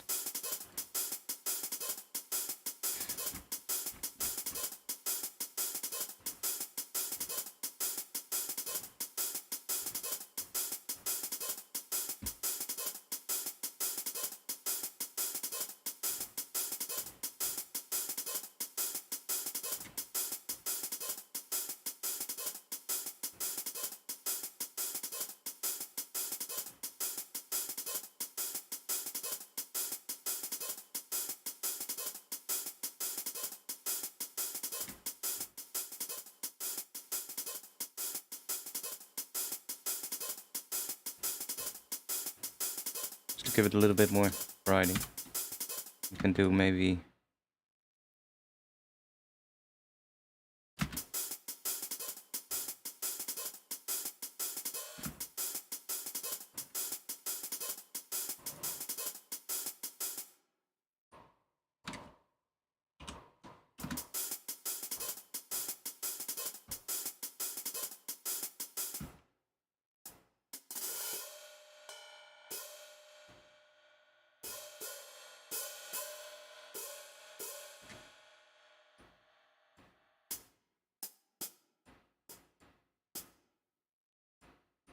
see what happens.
See.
That's also pretty cool.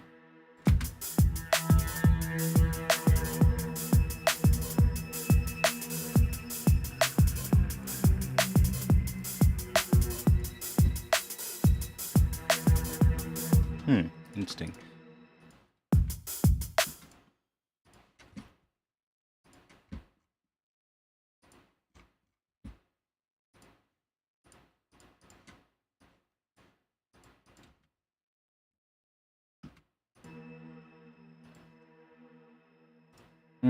Let's do...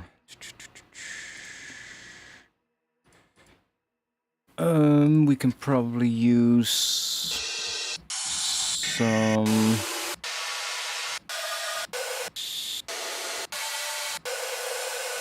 Maybe some noise here.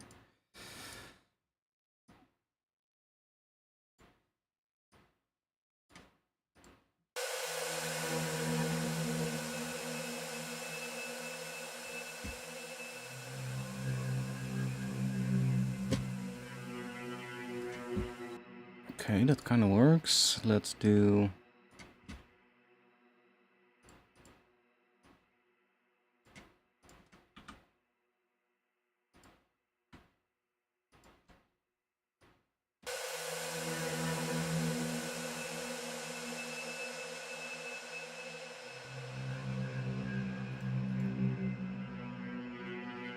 Oh, nice. That's sitting around B.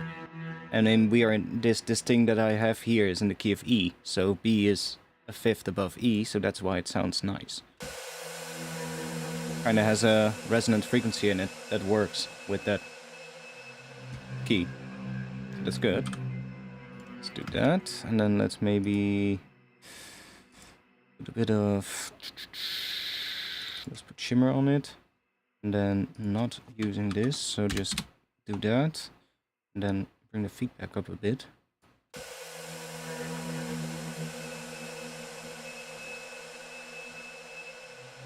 And then let's also go in here and make sure that we have a little bit of a fade in.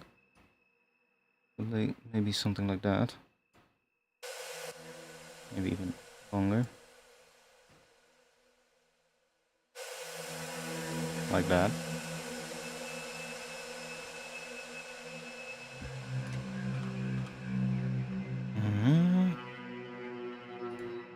And let's freeze that.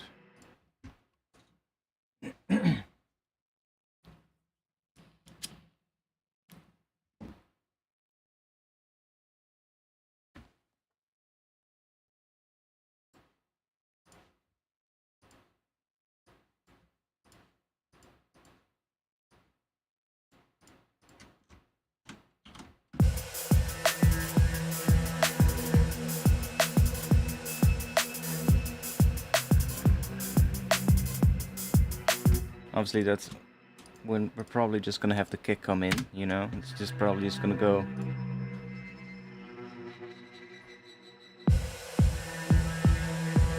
Maybe this is not even needed, but...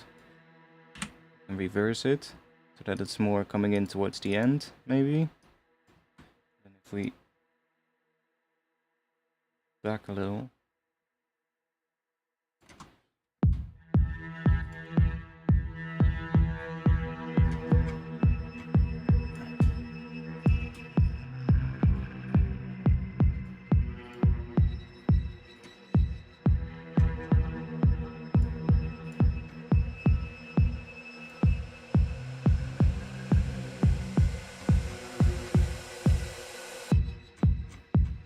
Right. I'm not sure how long I'm gonna keep on streaming for. My ears are getting fatigued. So, I think I'm gonna call it quits for tonight. Anyways. Oh, wait. Yeah, I can turn the light on, but then we're gonna get mosquitoes inside. So, let me do this outro quick. Thanks all for being here. A little bit of a shorter one this time, but I'll do another one soon anyways. So I'll be back on Friday again. So Friday 8:30 p.m. Amsterdam time. And then I'll go live again. So if you want to join Discord, I have a Discord community, and the link will be in the chat. You can use that link to join the Discord. I'll be there as well after the stream, so if you have some questions, then you can come there and just ask them there. And I'll also drop a link to my latest preset pack that I released for Arturia Pigments, which is out on Black Octopus Sound. And yeah, if you just want to support me in another way, then the best place to do that would be Patreon, because there you can get samples every month and presets and all kinds of other things. So those are all the links, and all the other stuff is in the description. Not sure how many people are still watching, because I don't think a lot of people have said anything in the chat for a while, so I'm gonna be signing off.